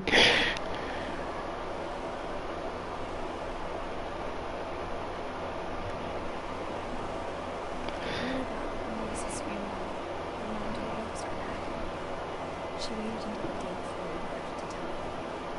I'm not sure if she wanted to make it easier on her.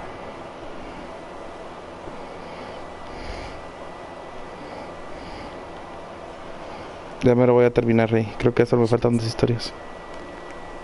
Buenísimo. I understand that.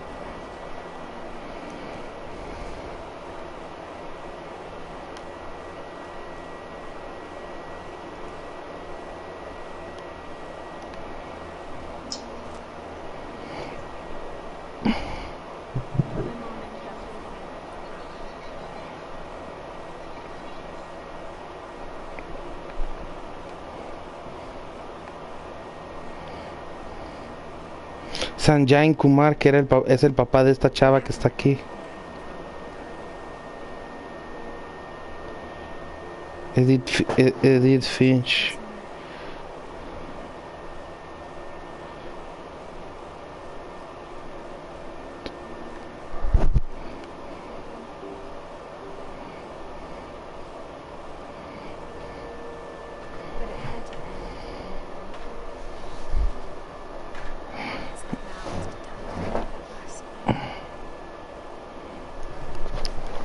Sobre la última noche. Vamos a ver, creo que esta es la última parte ya. Edith Finch, creo que es la mamá. Pero ¿y el papá?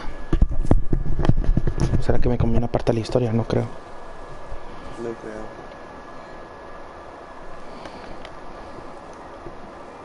The whole last day, Edie just watched us pack and didn't say a word.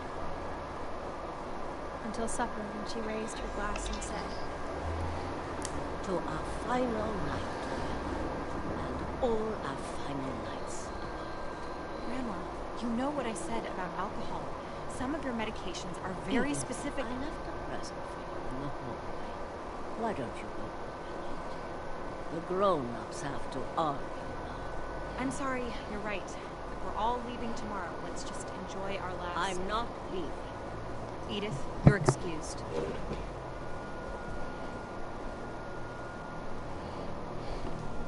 Ah, ok. Yo soy...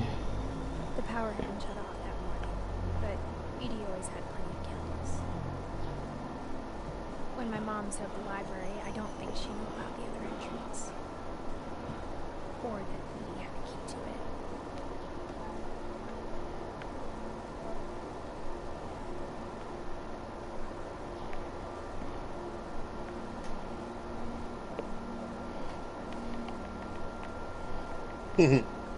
Un cerote, un bot, decís vos, gritó, achata al suelo, maje. ¿En serio? Simón.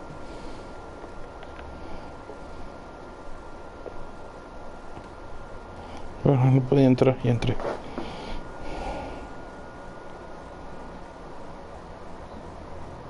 thing you're afraid of isn't going to end when you leave the house.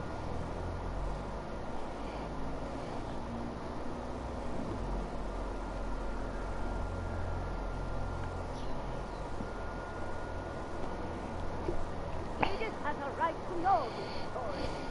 My children are dead because of your story. I think it's best if Edith and I leave tonight.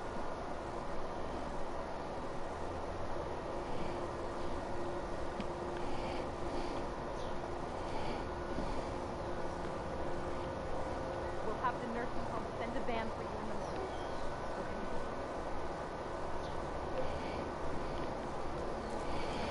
Stories of Finch by Edith Finch.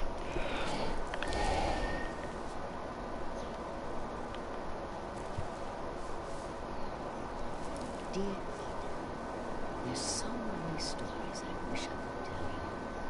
There's only time for one. This is about what happened on the night. Puta, espero yo que su papá no se haya muerto el día que ella nació. ¿Te imaginas?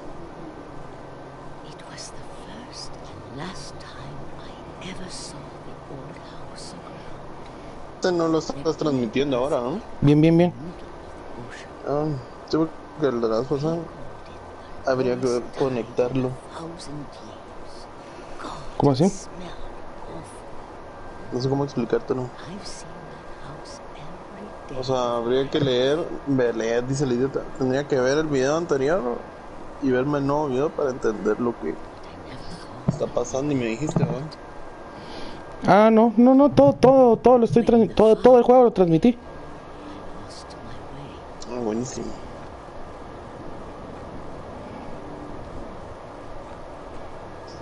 Verga, me perdí.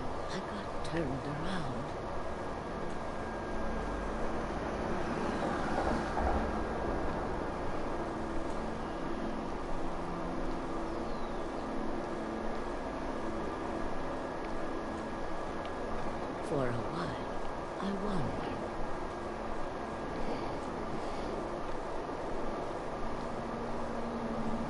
I started seeing things.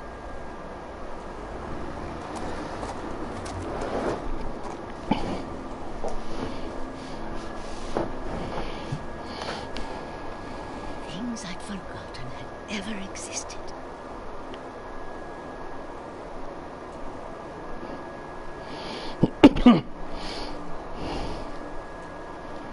But when I saw them, they felt like old friends. That night, a lot of things came back to me. Or maybe I came back to them.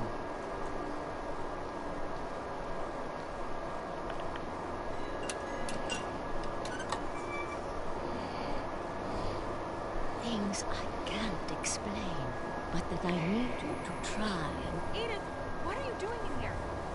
It's mine. Edith! Mom, you're gonna rip it. Let go! I kicked and screamed, but Mom dragged me to the car.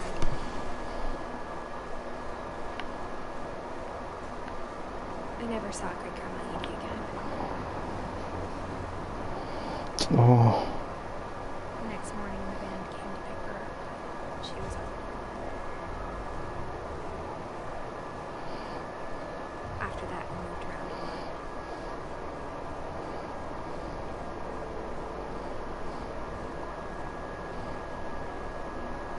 We both tried to make the best of it.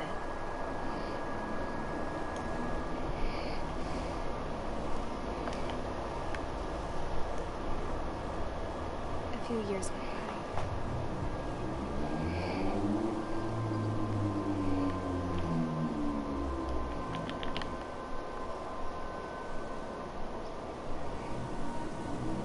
My mom didn't want to talk about it.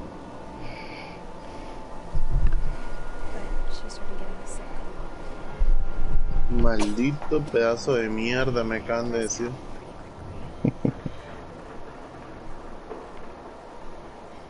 She got better for a while. And then she died.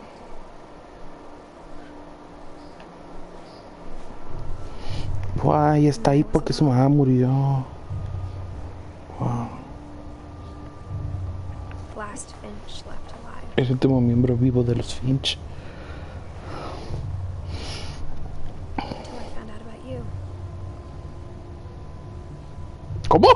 I I'm still not sure what to tell you about all this. Ella dice que era la última de los Finch hasta que supo de mí. But as it is, I think the best we can do is try to open our eyes. Tratar de abrir los ojos. And appreciate how strange and brief all of this is.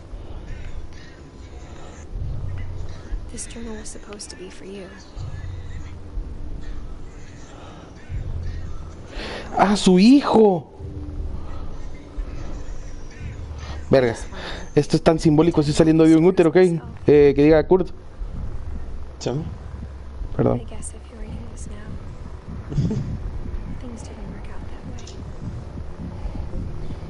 Las cosas no han salido como yo había pensado. What the fuck, ¿qué pasó?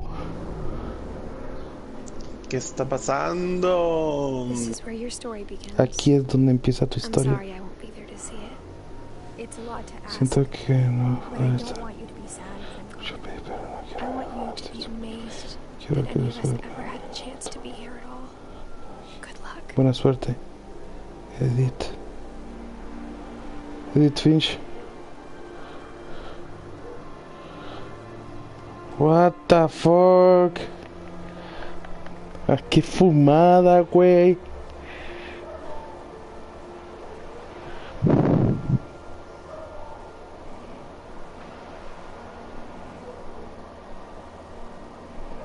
Story by Giants Barrow. For Shinley Dallas.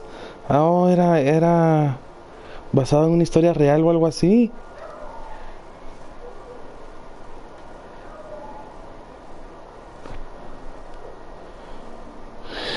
Fue tu puta madre, güey. Todos existieron. Me gustó.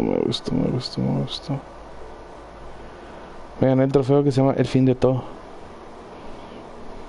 Todos eran personas reales, decimos, estaban son hechos reales. Sí, güey. Bueno, según esto. Qué loco, va. Buah, se me acaba de romper todo el ano, cerote.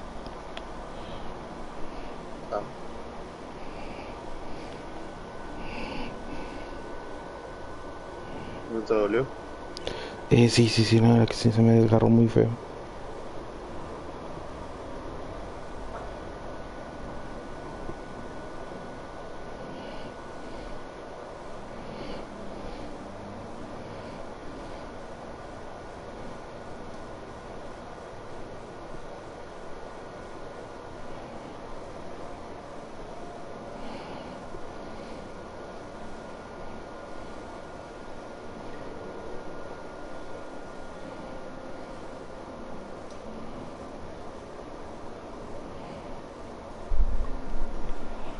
Me gané un trofeo que dice gracias, Joan.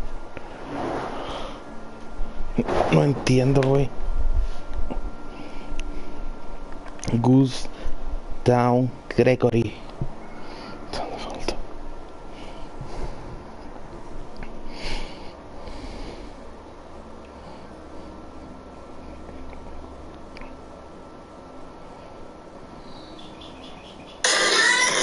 ¿Qué es un esposo?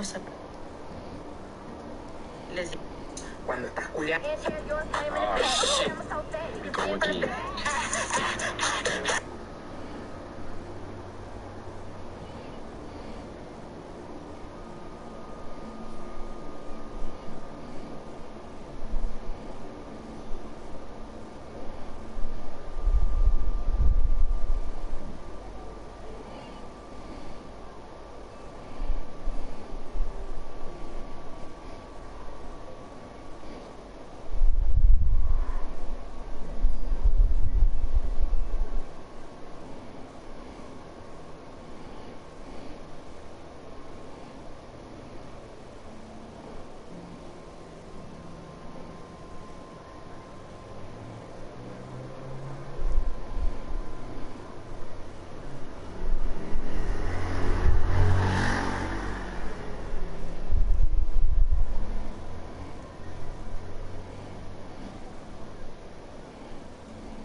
McDonald's no limpia las máquinas de helados. Un joven de 18 años llamado Nick era empleado de McDonald's en la Place. Luisiana, hasta que compartió algunas imágenes asquerosas de prácticas antihigiénicas dentro del restaurante de comida rápida. En una ocasión en que Nick colocaba nuevos ingredientes en la máquina, descubrió que su interior estaba lleno de moho y que no había sido limpiada en semanas. Nick explicó que tenía la idea de que la máquina se limpiaba regularmente, pero a ninguno de los empleados se les dijo que lo hicieran, así que al momento de hacerse pública la imagen de la máquina mohosa, fue despedido. Pero es Donald no le interesa.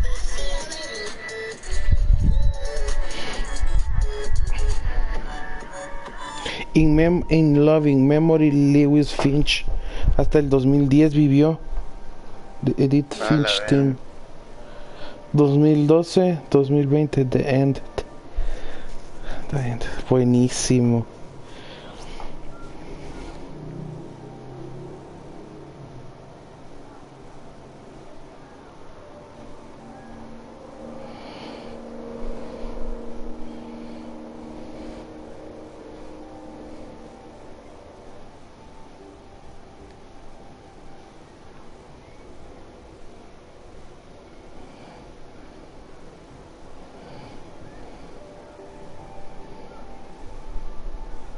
Creo que me faltaron dos, qué cagada. Vas a tener que volver a hacer para buscarlos, ¿no? Ah, no. No, sí está completo el álbum. De la familia Finch.